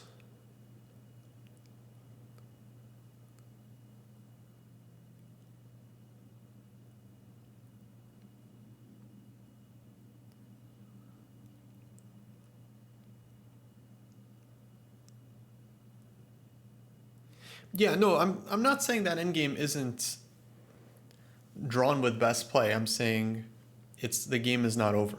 The game continues, you know? Like you can lose a drawn position. I can show you many examples. Bishop a6 was the move I was considering here. But okay, white will play c4. So,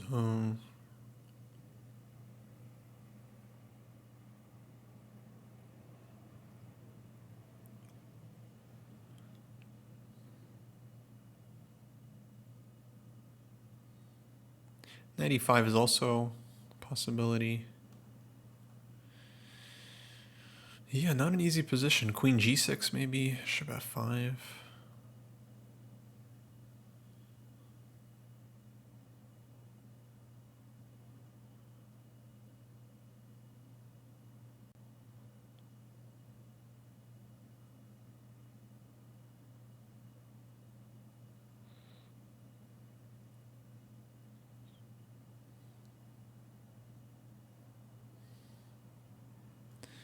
Because, yeah, we really want to get the rook out.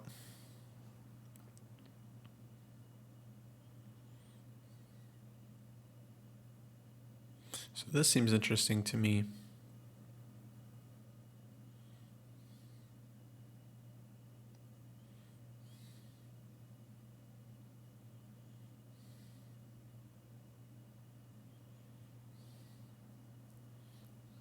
And trying for this one. As well as like knight e5. So yeah, my feeling would be if we can get the bishop and the rooks in, then if white's rooks are disconnected, it's going to be just terrible, right? Really, really tricky.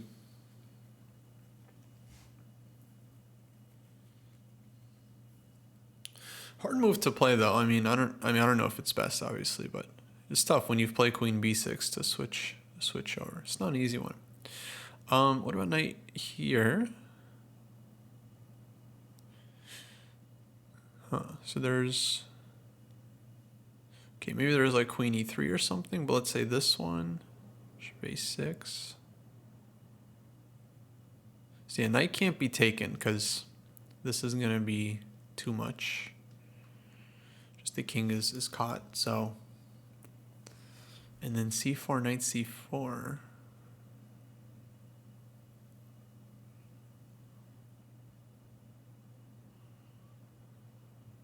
Definitely looks good. I mean, here, this would be, this seems just like a brutal attack. This rook comes in, this rook comes here. Yeah, it feels like white's just going to get mated here very, very soon. In a number of ways, possibly. Right, for example, here, check. Actually, I don't know if I like this check, king c2.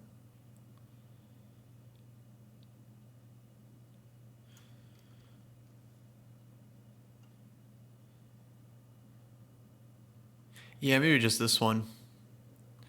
And it's like good luck. Good luck. No, I would expect white to be just busted here.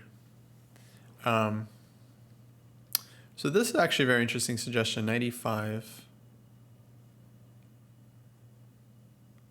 Did you look at this during the game, Buck? Do you remember?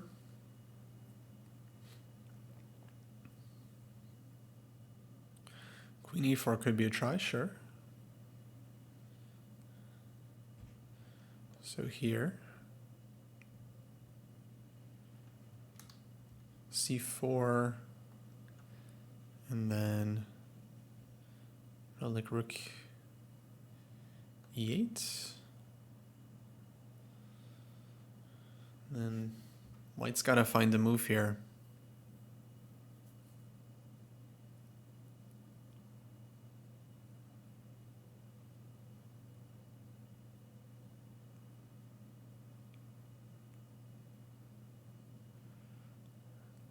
This looks really tough for white, right? Because we're ready to... if queen moves, it's going to be knight d3.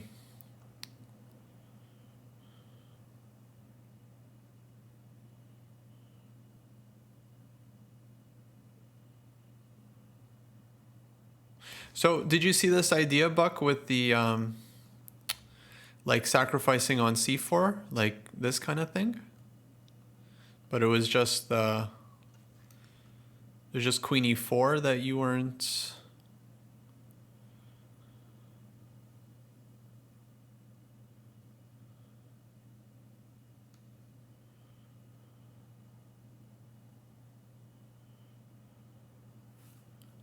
Yeah. Because this is, it is quite logical, like knight e5, bishop a6, of course, this is very, like, this is straightforward. You're going after the king, and then C4, rook E8. Just kind of building up.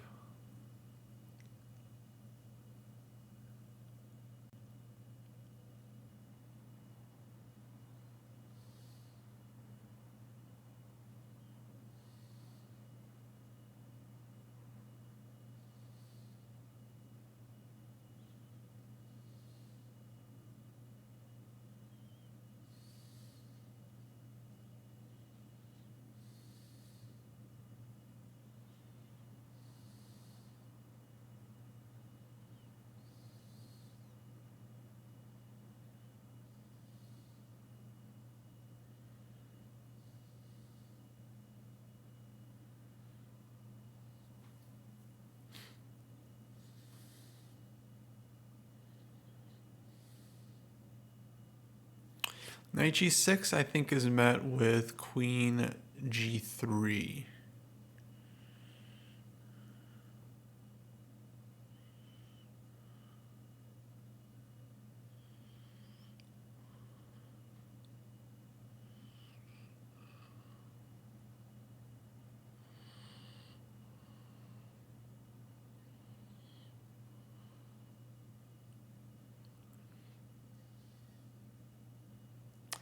D4 seems possible.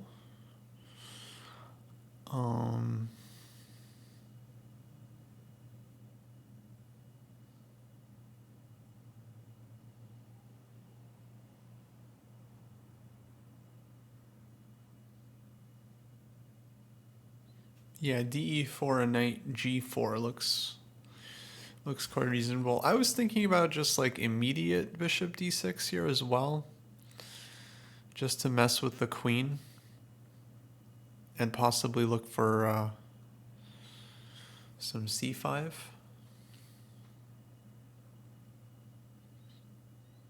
Queen D2 maybe.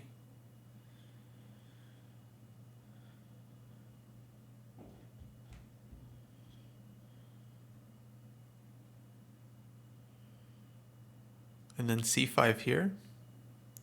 This would be kind of annoying, you know?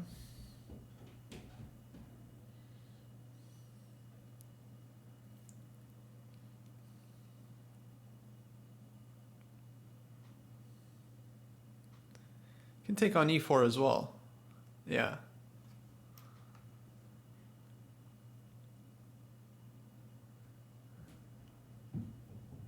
So why not Bishop D6? Is it Queen E3?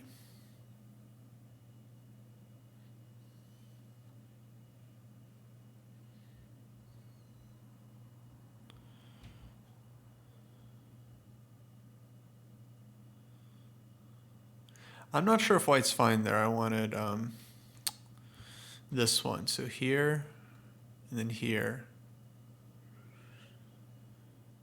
And then if takes, takes. This at least looked frisky.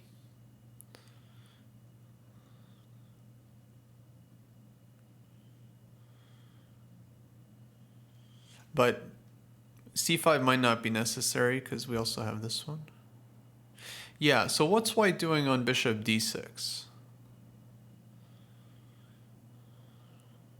I guess the way I came to this one was I really wanted to go Bishop A6, in fact, because this stops Knight E2. And then, okay, we're just developing the pieces, right? We want Bishop C4, Rook B8, just getting the pieces closer to white's king. But Knight F5 felt very unpleasant because now white has like Knight H6 and this is hanging. So here I wasn't able to find decent continuation. So that suggests to start with this one, just defending the knight and also harassing the queen. So Queen E3, but then Queen E3, that runs more into C5 D4, right?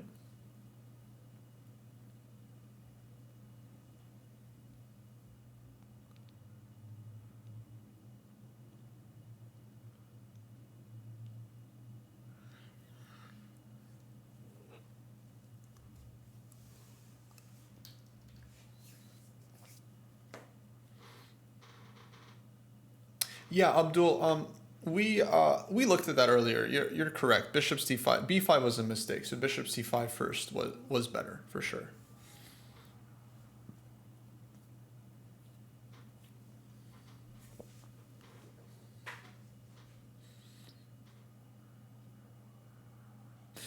Yeah, that's the last move I can play, queen h4.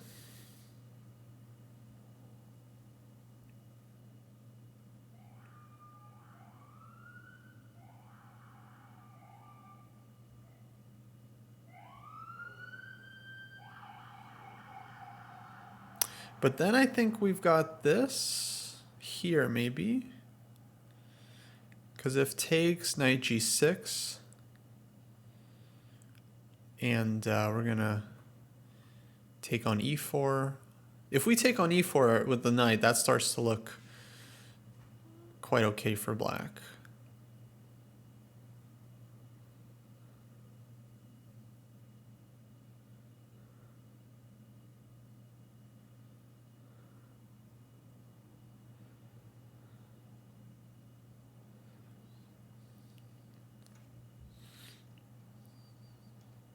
Yeah, I was thinking about king b1, but I figured there should be some problem here for white anyway, just because it looks very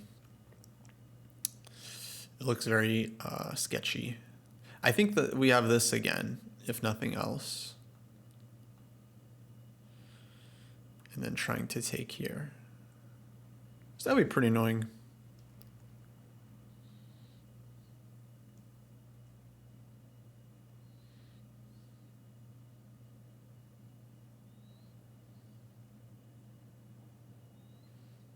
Yeah, but look, these aren't easy positions to play. Like, let me ask you, how many times have you had this, you know, in a serious classical game? Like, I played e5 for a couple of years. I got this maybe one time, you know, maybe once.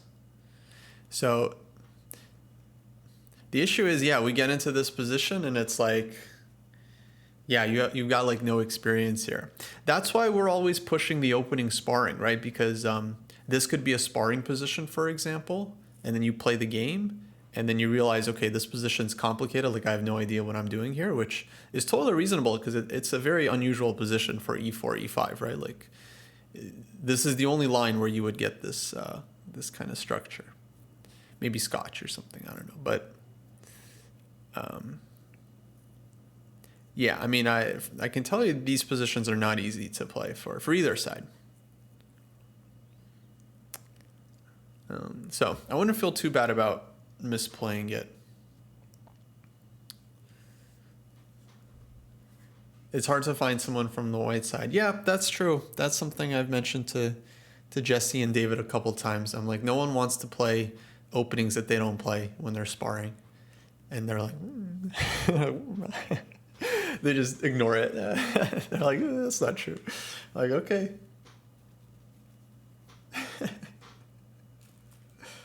But yeah, it's hard to find people to play a line.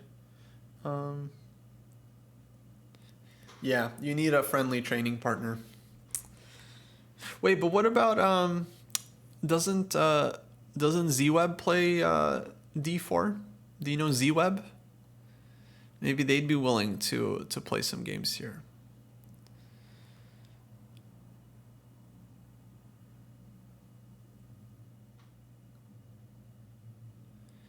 Yeah.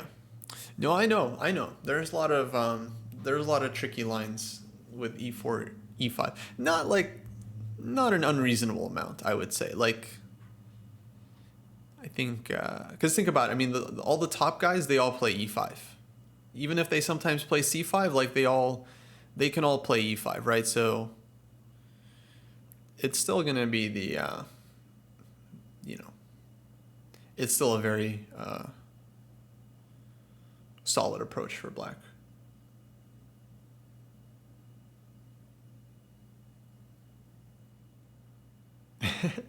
But no, I get it. There is a lot of lines, and then if you don't know, but that's the thing. That's why we often suggest to stick to one opening for quite some time, because you need time to like get experience and play a bunch of the variations. Najdorf, it has the same problem. I mean, Najdorf, there's a million tries there. So Najdorf's tough. Okay, it's kind of a matter of experience. Even in this game, not really knowing the structure super well, and blundering the pawn, we were still fine. Back around here, it feels like this position, like I wouldn't feel comfortable as white, because you got to figure out your queen, you still have to figure out your development. It's not exactly an easy position either. Hey Elidon, welcome to Dojo. How do you improve your calculation ability quickly? I don't know, man. There's not a lot of fast solutions in chess. You just have to spend a lot of time. Do a lot of puzzles. Make sure they're not too easy and not too hard, Push yourself. Start with this. Spend an hour a day for the next 5 days. Your calculation will improve. And then do another 4 weeks after that. So now a positional game. What do you mean exactly? You mean from where? From which position? Yeah, this one was also interesting. DE4 is not my first instinct here because you're kind of splitting your pawns up, right? But it also gives white this weakness, so it is a logical follow-up as well. This, I think, yeah, we could have played. This we could have gone for.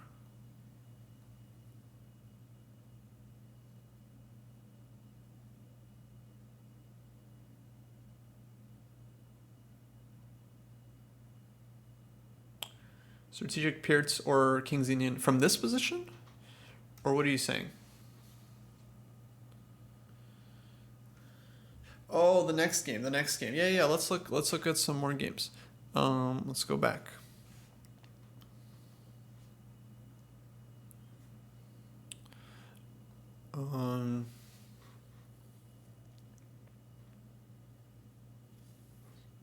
Let's look at the Grunfeld. I might be able to give you some insights there. King's Indian, obviously, as well.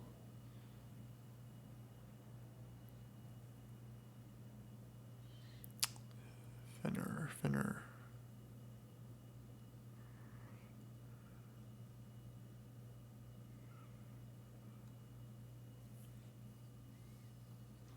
Okay, this game we're white.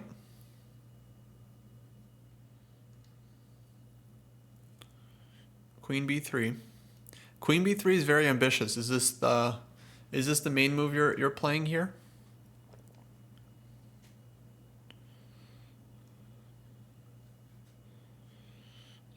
Takes a6.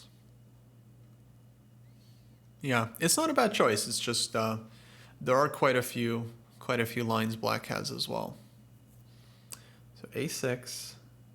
Normally black castles first. So yeah, it's not clear if there's something you can do, but e4. That makes sense.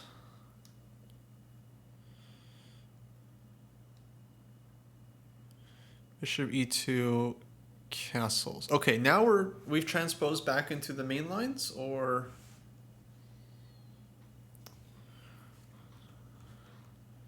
okay, so castles. And opponent went e6, which feels wrong because yeah, this gives a lot of squares for the pieces. So c5 is the main move here, I take it, which okay, makes sense. But yeah, so e6, bishop g5, knight e4, okay, super logical.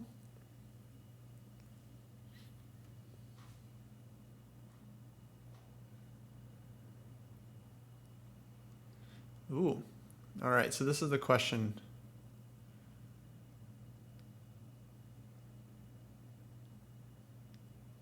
Yeah. So first instinct here, okay, I mean, I would take the queen, but black does have some good squares for the pieces, right? So it's going to take some work to win this. So actually, I would hesitate because I personally really like having the initiative. So I would have considered other stuff as well. Let's just go back one sec. So here, 97.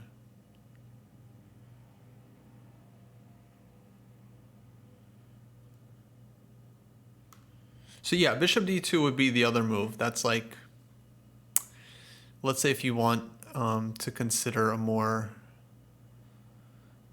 practical approach, perhaps.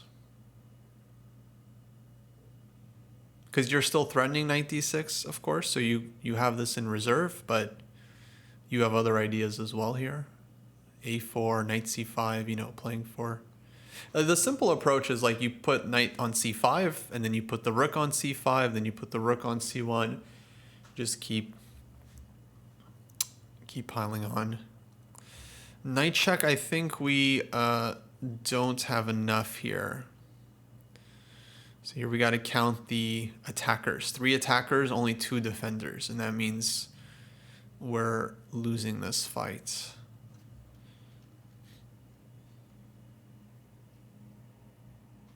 Yeah, I'm not saying the queen sack is good for black. I just mean we have a real option here because I think you're better either way, and so it could be a question of which is more practical, like which gives you an easier game.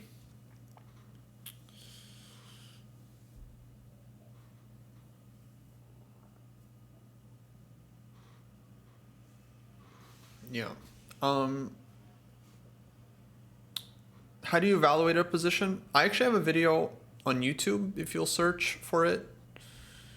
What's it called? Kostya's Blueprint Evaluation. I go into detail how I suggest people should evaluate positions. Long story short, you're considering a couple of different factors, right? Like king safety, material, piece activity, and let's say pawn structure, which includes things like space advantage and weaknesses and stuff. So you have to consider all 4 factors kind of together and weigh them against each other. And it's not easy. Evaluation is one of the hardest things in chess. So yeah, so bishop d2, right? This feels like the simple approach. And then, yeah, you have this h4, h5 idea, which is pretty annoying. And the fact that we've stopped black from playing c5 is, of course, I think a big achievement for white. So here it feels really unpleasant for black. Like bishop on g7 is bad. Pieces are passive.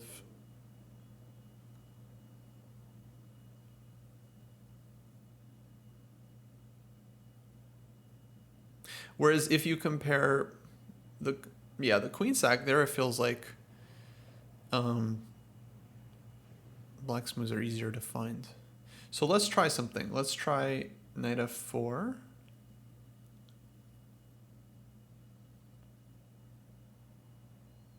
I think we have to take. Should be 4. And queen e3 we have, right? So this I think is. This should be good for white, yeah. We're just going to take that one. But even a position like this, even if we didn't take, I think white is still... let's just take this position, for example. h4, rook c2, bishop d3. Even this plan of h4, bishop d3, h5 would be... to me, looks super... Yeah, just look at black's pieces, right? Bishop on g7 is bad. Knight is bad. Really hard. So knight f4 is out, right? I think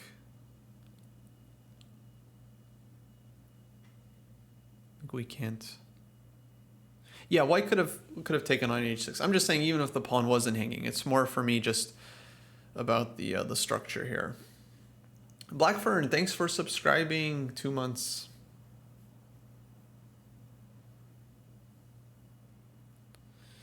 Yeah. So compare this to the queen sack, where here black's moves look a lot easier to find. Because white's kind of...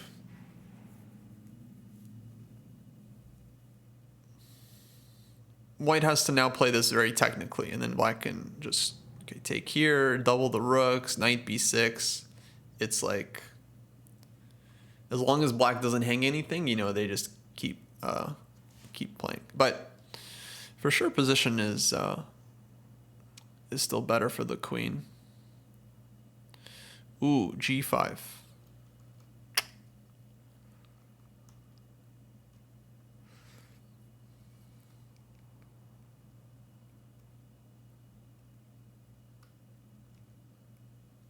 Interesting.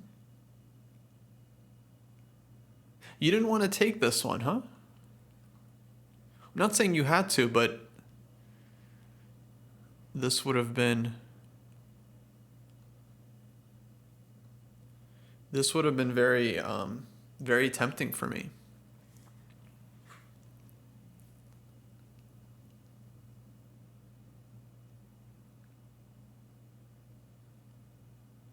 To get this knight off the board. In terms of the general strategy, white does want to trade some pieces, but not everything, let's say.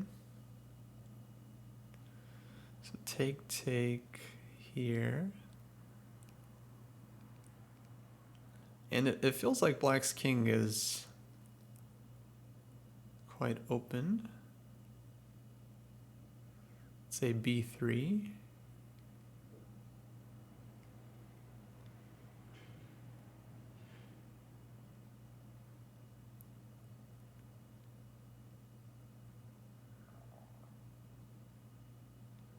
Should be nice for white, right? Like if, you know, we want queen b7 and just kind of get in. So this feels better.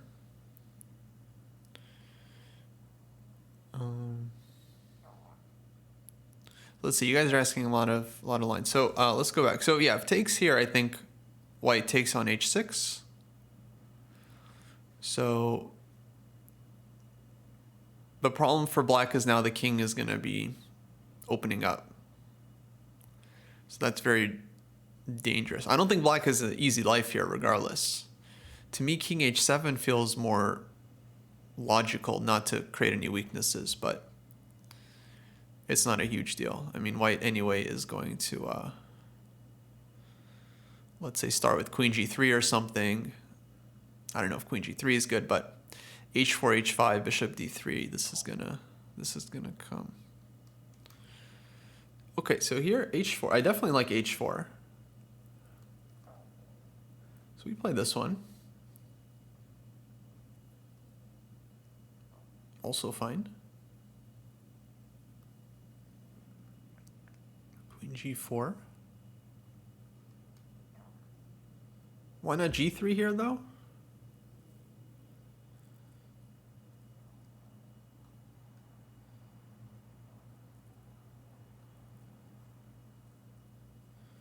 Wouldn't this be... This looks pretty annoying.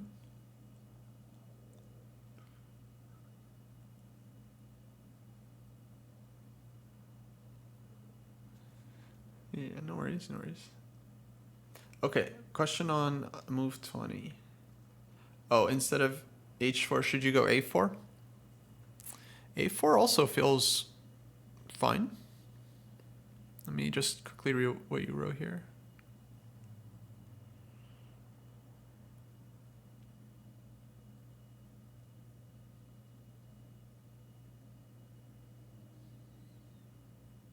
I don't really see the issue with either move, to be honest. Because you're doing the right thing. You have the queen. You're trying to create targets for your queen. So both these moves kind of fill that job.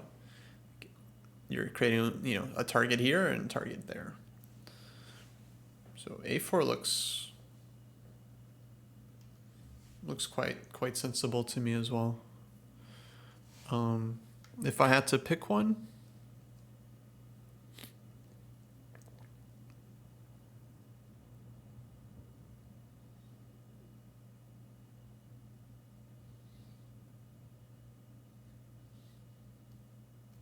yeah, maybe I'd start with a4. It's hard to say. Just because it feels like you can always play h4, but maybe you can't always play a4. You know, like if you shift your queen over, then you won't have another chance. So I would definitely be thinking about trying to play both moves here. But the question is like, which one should you go for first? In that sense, a4 makes sense because like, why not? Like, black now has to solve a difficult question. You're ready to create a passed pawn, which is nice. And then of course you still have this h4 in reserve. For example, on b4 you could take, but you can also play h4 here. You know, the idea here is like principle of two weaknesses, right? Like you're trying to stretch black's defenses.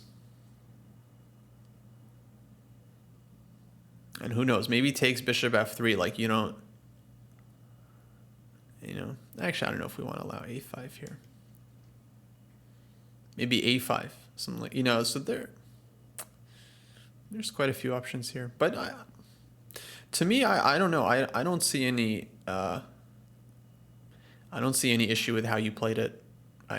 Maybe you had better moves, but this all looks fine. Okay, g3 I think it's maybe a nice improvement, but let's see what happens. So take here. Even this feels like white should still be doing very well because you have a lot of pieces in the position. And so as long as your king stays safe, you should be able to cause some damage. So bishop e3, good. g3.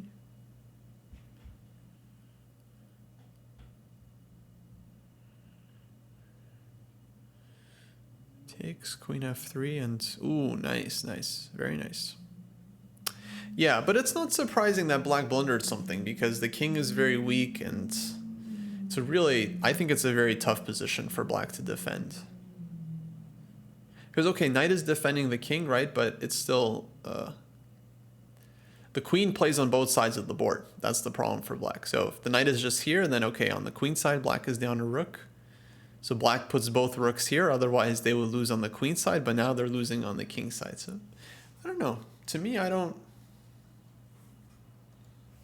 don't have any issues with how you play this one. The biggest thing I would say is maybe knight d6 wasn't the most practical move here.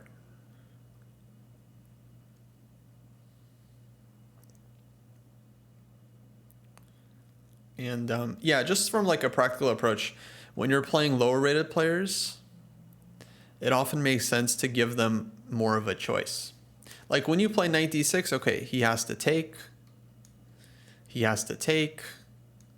Here black has to take on e5. Like all of black's moves are, again, kind of easy to find. Not that white's not doing well, but yeah. You go bishop d2, the dude might blunder right away because it's not an easy position.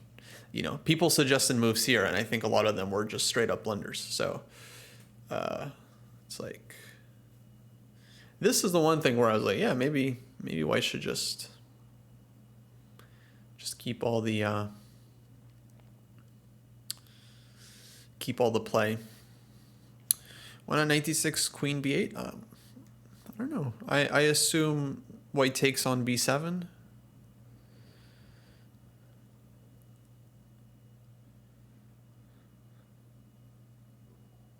Oh, this was considered take bishop d2, and yeah, I think white is definitely happy here.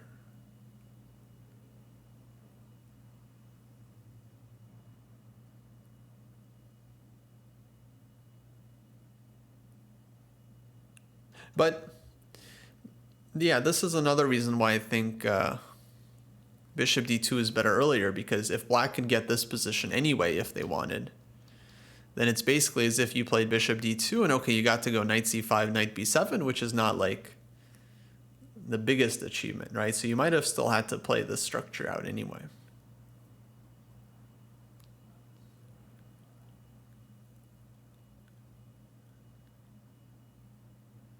Okay, next game.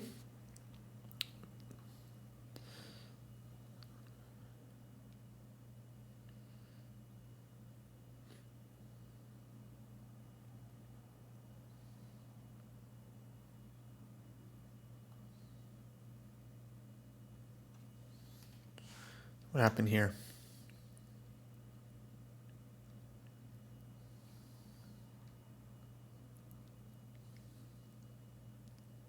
Oh, we can look at that game next. Bishop e3, Hector was wait, you mean when there was knight on e4, right? You mean after the trade? After the trade, it's fine. If the knight's on e4, then it's hanging.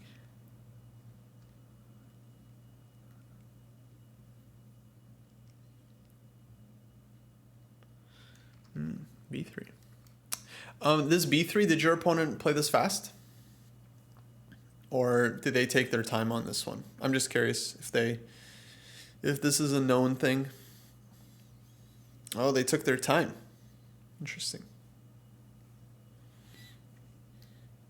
A risk taker. Okay, so g6.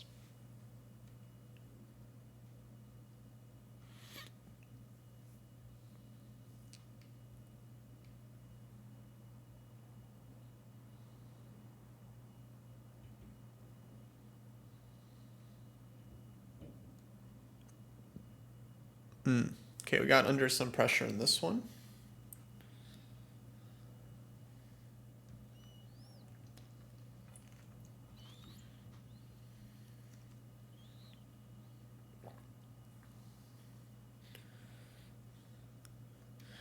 We got in trouble. All right.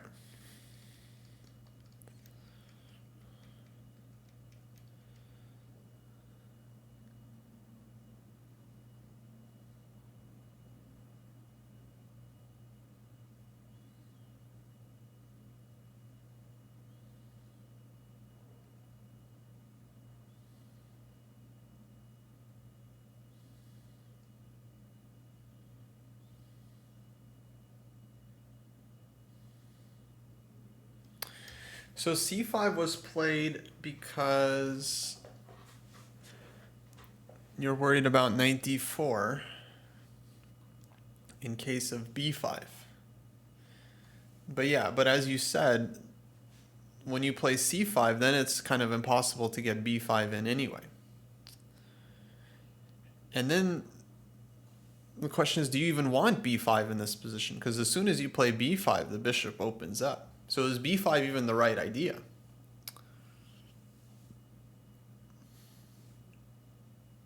Okay, yeah, this is very...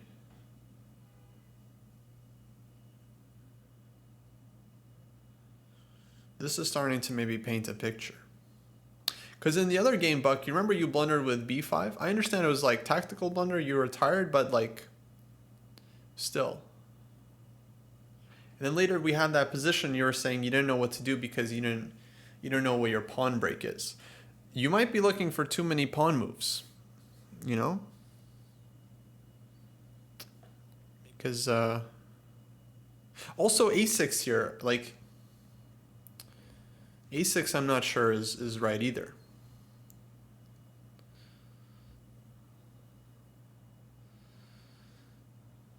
Yeah, so it's like a6 is already starting to go down the wrong path. Right. So a6 connected with b, because what black would love is to clear the diagonal completely, like b6, c5.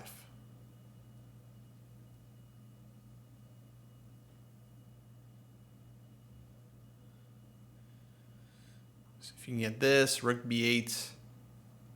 But it's very hard, right? Because the knight comes. Okay.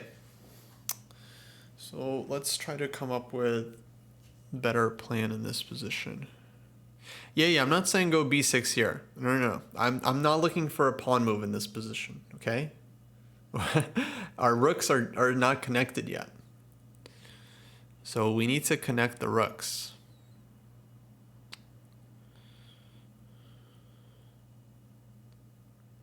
And it's very annoying we don't have knight d7 because of the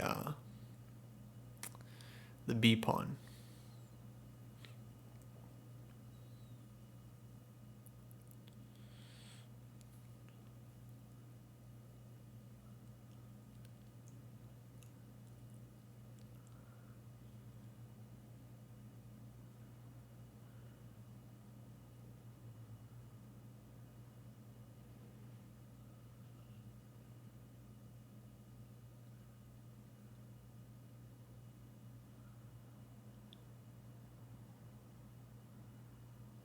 Yeah, queen c8's the move I'm looking at here. Just thinking about this line. So this line isn't actually that bad that you mentioned.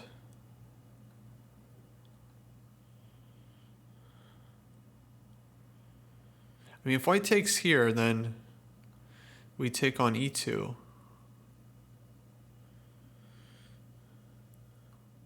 If we couldn't take on e2, I would say this is interesting, unclear. But if we take on e2, then I think black is doing well, because that's a big pawn. Maybe b6 is possible, like this. But I have a feeling your opponent's not going to take like this. This doesn't... I think knight c6 would be... I think this would be the problem. Because then white keeps the really strong bishop. So here I think we are worse. So I wouldn't go for b6, but because of this line, not because of the other line I'm thinking. Okay, so let's take a look. So yeah, queen c8, this feels logical. Queen c7 is also not stupid, because then bishop e5 you drop back, and then the knight doesn't have that square anymore. But let's start with this one. Let's say d3.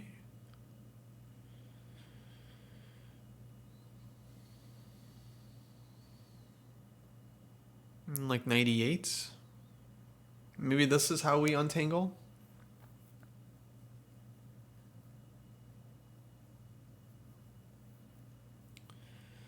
Take here.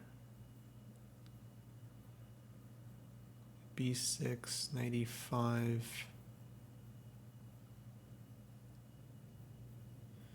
Bishop d7. White still has some pressure, but we're looking okay here. Yeah, I don't see how white gets back the pawn in such a good way.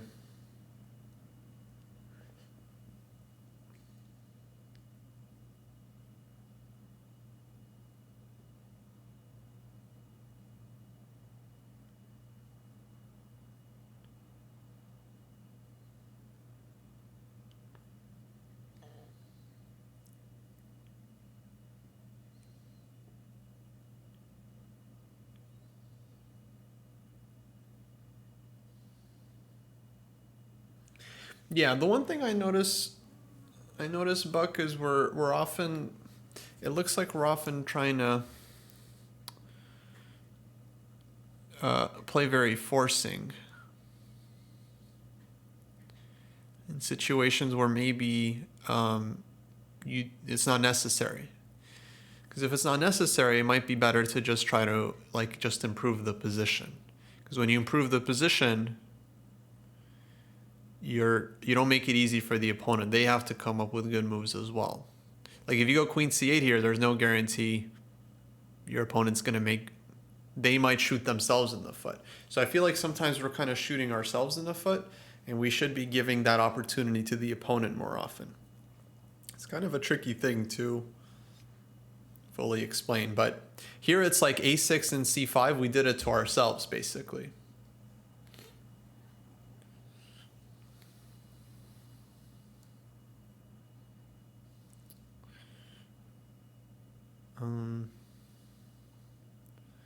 Queen c8.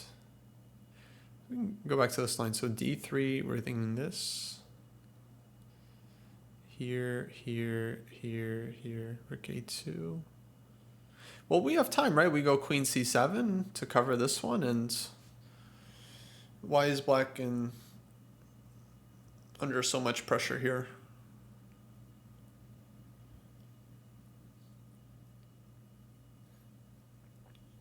So just something to think about. I'm not trying to diagnose you yet.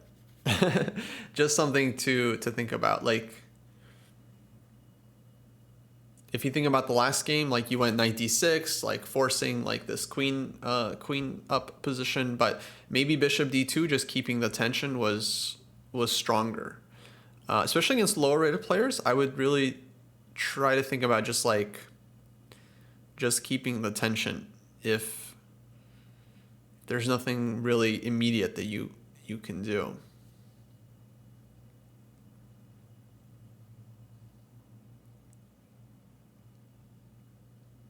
Yeah, no, exactly. That's the danger when you do too much calculation training. All of a sudden, you're just every position you start to hit with the hammer, right? It's like that phrase: when you're a hammer, everything you see becomes a nail, right? So that's something to consider just in terms of developing other parts of the game. So one player that was kind of a genius in this respect was Karpov.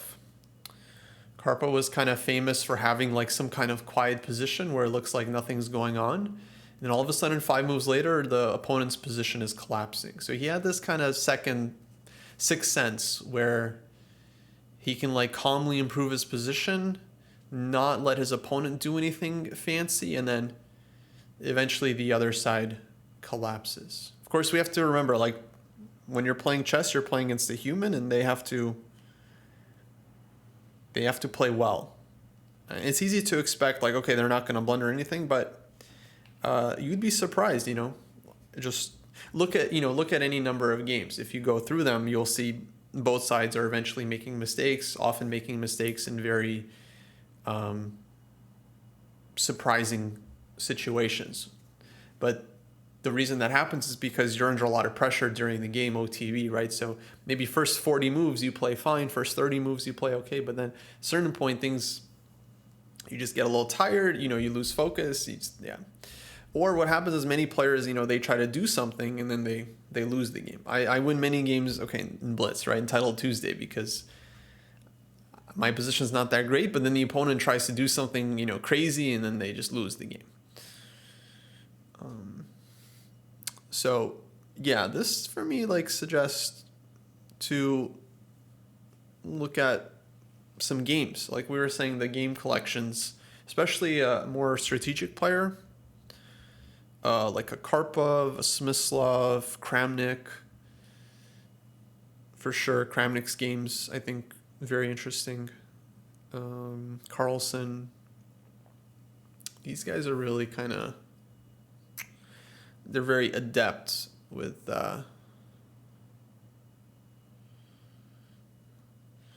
taking things positionally.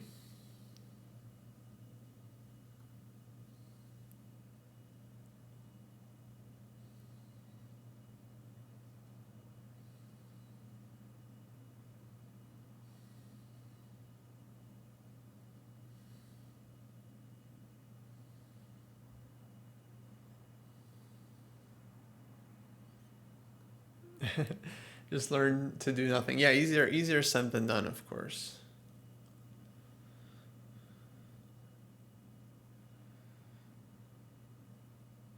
Yeah, it's always a balance. I mean, you have to, if the opponent has some threats or something concrete, then of course you have to deal with that. So it's not easy, of course, as usual. Chess, not an easy game. And there's so many situations and then different options. I mean, the queen c8's not the only move here. But my point is that this is more about, the style. So it's very easy to blunder, like knight d7, knight e8. Okay, these are both blunders. and then trying to, move the queen side too quickly. Really what you want to do here, if you think about it, you're up a pawn, right? So the very basic strategy is to just try to trade everything off. And then if you get some endgame, it doesn't matter if your pawns are still on b7 and a7. If they're extra, right, you'll be able to push them in the endgame. So yeah, the main approach is not here, I think, like, oh, I have these pawns on the queen side, I have to move them as quickly as possible. Rather, like, if you trade a couple pieces off, your position simplifies, and then you can actually use your extra material.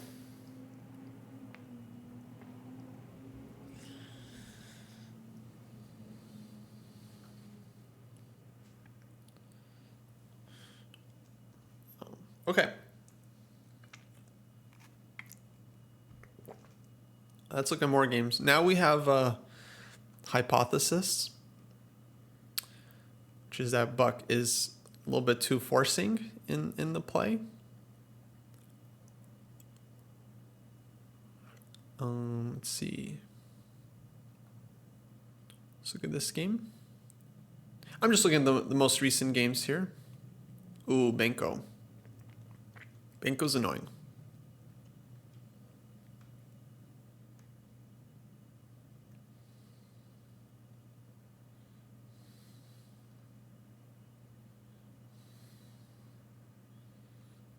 You won in 12 moves?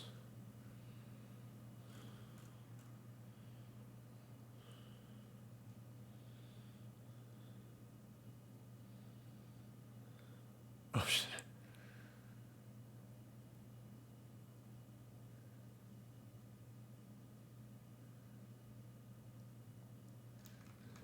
Yeah, what happened here? Bishop c4. So yeah, this is a theory question. a7 here. Yeah, I don't know the details, but could be nice. So bishop d2, and then you get this knight b5. That's okay. It's a good opening detail. But just curious about this. Wow. So dude thinks for 2 minutes. Just takes the pawn. Wow. So takes.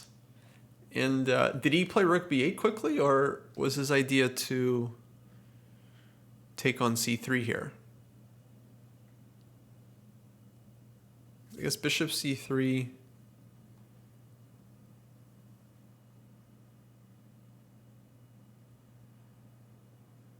King f1. Oh, he played it quickly. Wait, but what do you do on bishop c3? Because isn't this a problem, or what am I missing?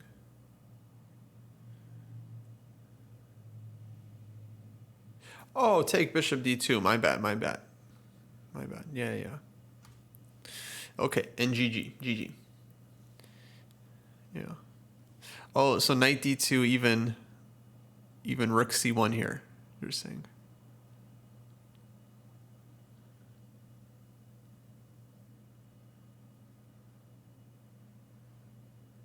Maybe there's some, I mean, queen g3, does this not work?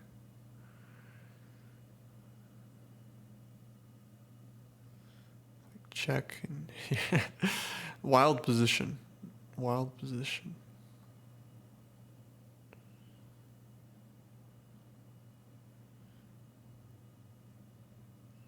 Okay, but I assume with 2 queens you're winning. But yeah, rook c1 is nice as well. So he just went for it. Well, yeah, if you go knight f3, then okay, yeah, it's not even.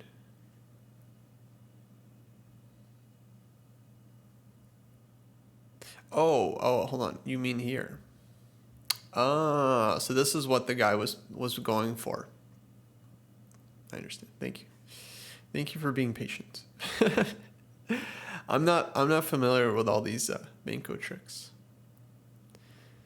Wow. But in the game you get knight e2. I see. Yeah, well, yeah, this is the problem when you know a little bit of like theory. It's like you play something thinking, oh, everything is fine, but then, oops, knight e2. And my guess is here he started spending time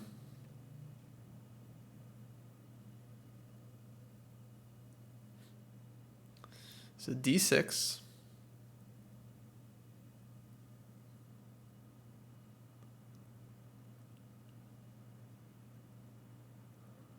And you can tell by the face when the opponent messes up, of course, like this. Yeah, you can just tell. And then yeah, the OTB is a very different game. Online, whatever, people just play.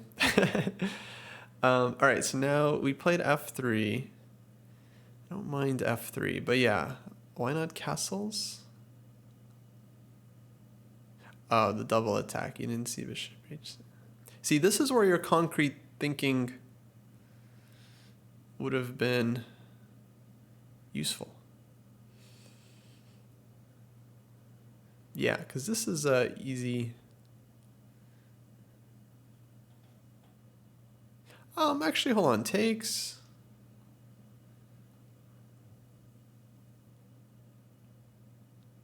This isn't over. This is, you still have to. You still have to convert this.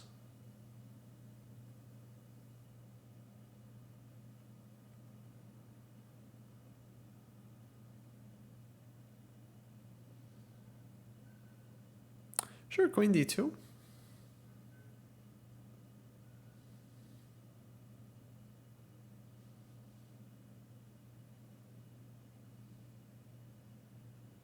Let's say rook. No, bishop f5.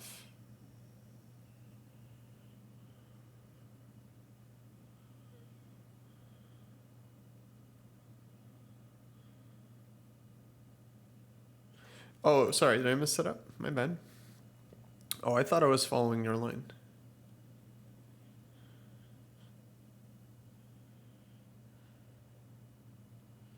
So knight c3. You want to go bc, or what's the difference? Oh, like this. Gotcha.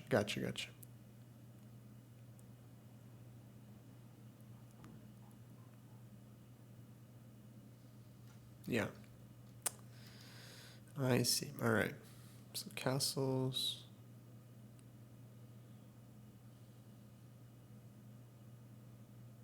Yeah, just got to slow down the calculation a bit, right? So you're calculating castles, knight c3, bc3, take. And you got to pause there. Okay, knight c3, queen c3, unclear. Maybe something else, then, oh, bishop h6, bishop a1, queen a1. We're up the piece.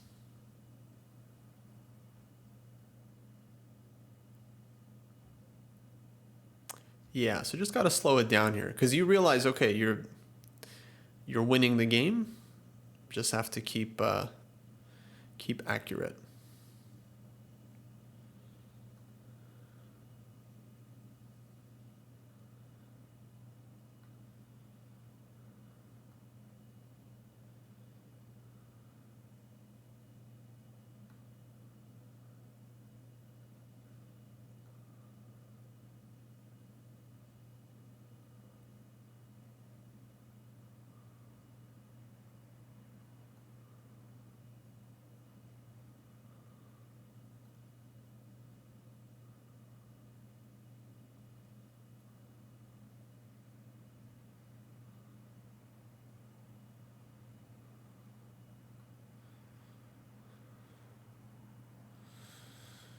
Okay, so f3.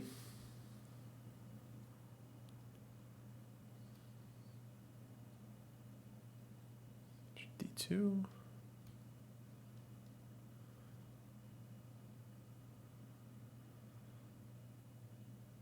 Okay, black is active, but you still have an extra horse here, so I don't see why this is so terrible for white necessarily. The plan is to try to trade pieces. So king h1 is fine. Oh, okay, actually I like, because bishop b3 I was thinking, but then there's there's c4, which is annoying. So, okay, obviously you can still go here, but that's not what we want. So yeah, king h1, h5, rook e1. Was there a reason we didn't want to just go for the trap? Because this is a problem, right? c4 here as well?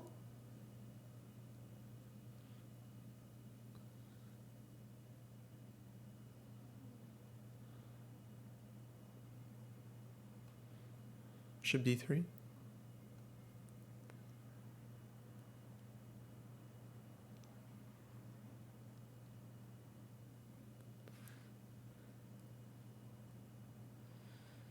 Bishop d3 here would be queen c1.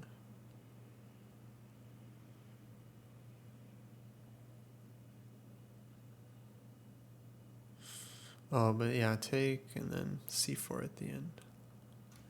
Okay, no good, no good. Yeah, this bishop b3 maybe gives black some chances. So rook e1, okay, prophylaxis. h4. Here. Now we went for this one. And black has to kind of chuck this pawn. h3.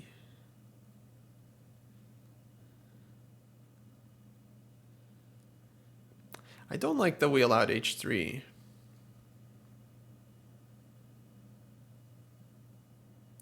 Maybe I would have just played this myself. And then ask black what their next idea is. Because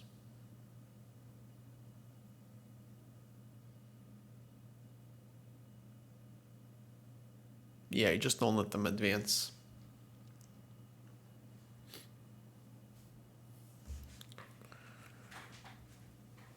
Yes, answering your own question, Joe.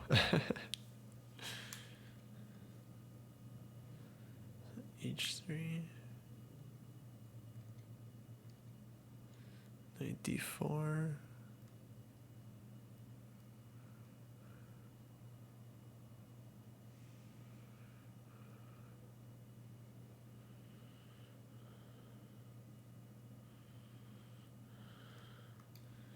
So yeah, I mean, it feels like you're still in control, but maybe, yeah, we allowed some stuff. Right, so yeah, so here on h4, it's not like you're really taking a timeout for h3. That's not how I see it here. h3 improves your position, it stops black from advancing, but also it just it passes the ball back to your opponent, right? Like, sometimes in tennis, you just have to get it back. That's your only job, just get it back. Because, okay, your opponent's playing h5, h4 because he doesn't know what else to do, right? Like, rooks are active, bishops are active, queen is active. If he had some threat, he would just play that. If he had some tactic, he would just play it. The fact that he's going h4 means he's trying to, create some new weaknesses, create some new targets. So by playing h3 yourself, you're like, all right, your move.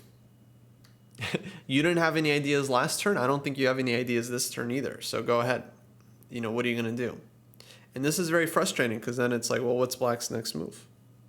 You still have all your ideas in the position. You still have bishop b3, queen c1, all this stuff, right? It's just a matter of like, yeah, not making it easy for the opponent.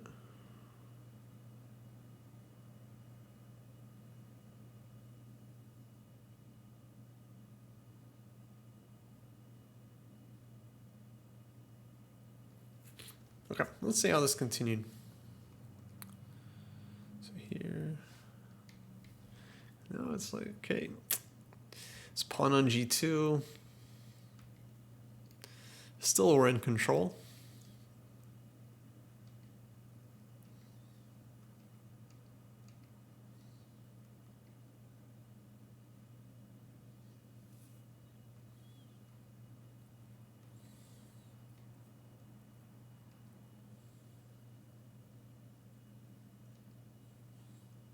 Bishop c3, great. Trading pieces, I think, is exactly what we want to do here.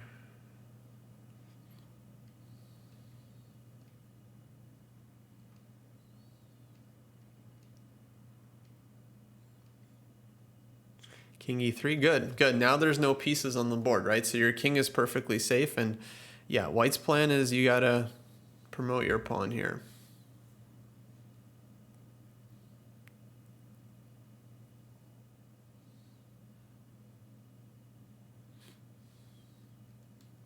Okay, knight g1 is nice. Yeah, that's a nice move. a4 is fine. Oof.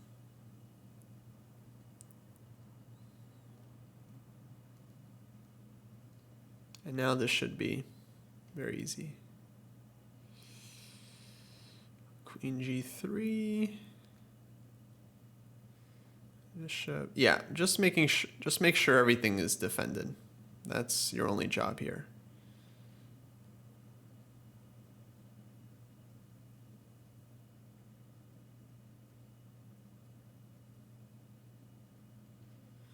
Nice. Okay, good. I don't know. I think it was still a very decent game. Of course, but there were some moments we could have improved. Yeah, if we're a little more precise. I don't even mind this f3 thing. I think this was quite fine.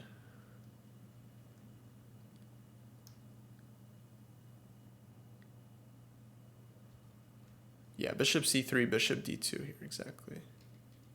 Yeah, to me, this is the moment. This h3 here feels like this is the move. Because then, okay, what does black do? He doesn't even get his h3, and you can continue with your bishop b3 and everything. Yeah. So this is maybe the kind of idea, right, that it's like could be more natural for your instincts, for sure. But yeah, this comes from, okay, a lot of experience and game analysis, again, game collections. This is the kind of thing, yeah, you often pick up when you go through annotated games, because you'll get some player like Kramnik or whoever, and they have a nice position, they have a bunch of moves they can play, but just seeing the move that they choose and why they chose it, sometimes this can be just so helpful. Even if they have like a lot of good moves, and you would be able to find a good move, it's just like reading their thought process is so useful. It's like, and yeah, I remember reading a lot of notes like this where there's just like, okay, black has no play, so why not? It's a very common thing. Like if your opponent has no immediate threats, no counterplay, it's like try to improve your position to the maximum and then look for concrete stuff. Wait, no, but you guys have a number of books, right? In your scoreboard, I remember seeing. What's your training plan? Yeah, you got New York 1924. You got Fisher, My 60 Memorable Games. Actually, this would be the book I would possibly suggest. I mean, Fisher is very sharp and concrete player, but he's also quite practical and pragmatic at the same time. Yeah, no, by no means do you have to play like tall. Where do we have Botvinnik? Oh, I don't think we have 100 selected games in the program because it's not in stupid algebraic notation. That was, I think, the only book where it was good enough I decided to suffer through the descriptive. Botvinnik's 100 selected games, because I just wanted to read it. I thought his notes are very, very useful. New York 1924, I'm sure, would be good too. Who's this? New York 1924, the greatest tournament book of all time by Alexander Alekhine. And Wow. yes, I'm saying his name incorrectly. Okay, here we go. Let's get at it. Let's get at it. Oh boy, can't escape it. So my suggestion, yeah, more annotated games. So you get like the human side, right? The pragmatic, because chess is not just about the concrete calculation alone, especially when you're playing chess against people. It's like you have to really understand the game, understand what your opponent is trying to do, and feel like the rhythm, feel the flow of the position.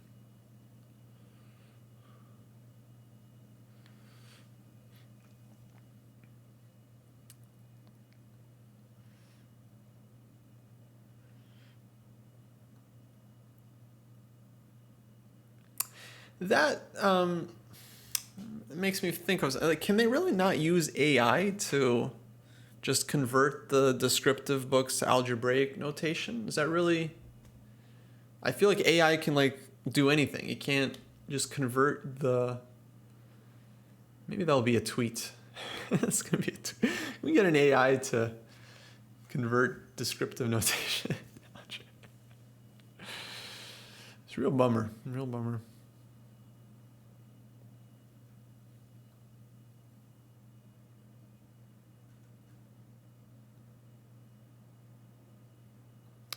Okay, let me see where Jesse's at.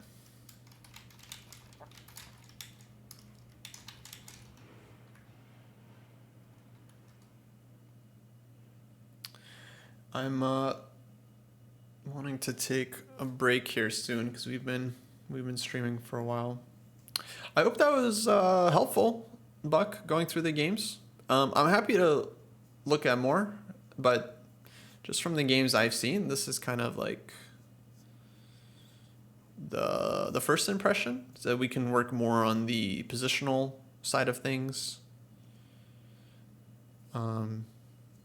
Maybe being a bit more pragmatic during the games as well, and more patient. Maybe the patience is the biggest thing. Like not doing it to yourself, like playing the like when you play a weakening pawn move, for example, then it can make things a lot easier for the opponent.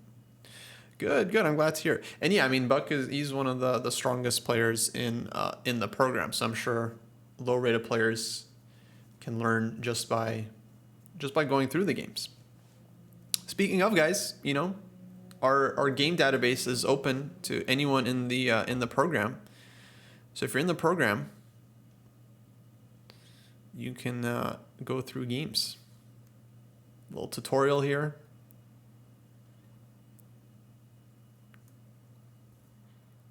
You can look at games in other cohorts. You can download the whole database yourself. So if you want to go to, if you guys want to see, all right, what's the 2000 cohort doing? Take a look at a bunch of their games there.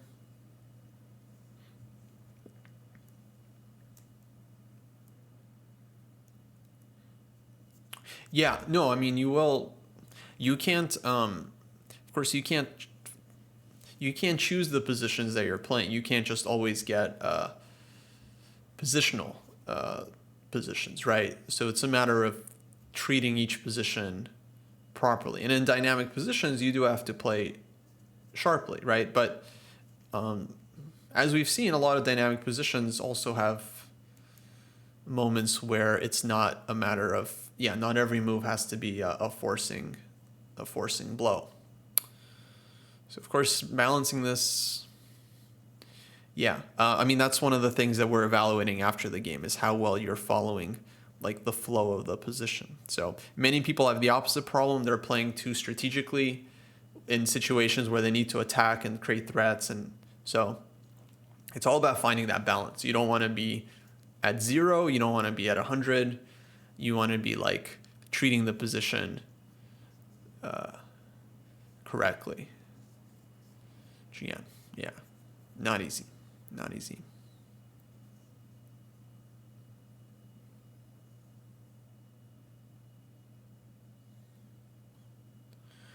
Okay, folks, we are going to take a break.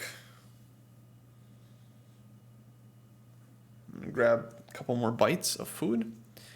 And then I think I'm gonna play the afternoon title Tuesday. So we'll have a little bit more time before then. But I'm gonna see. Jesse was saying he wanted to come on at some point. Not sure if he's still interested in doing that. All right, but I'm gonna take a quick break. And yeah, we'll see. Maybe stream keeps going. We'll see. All right, catch you guys after the jump.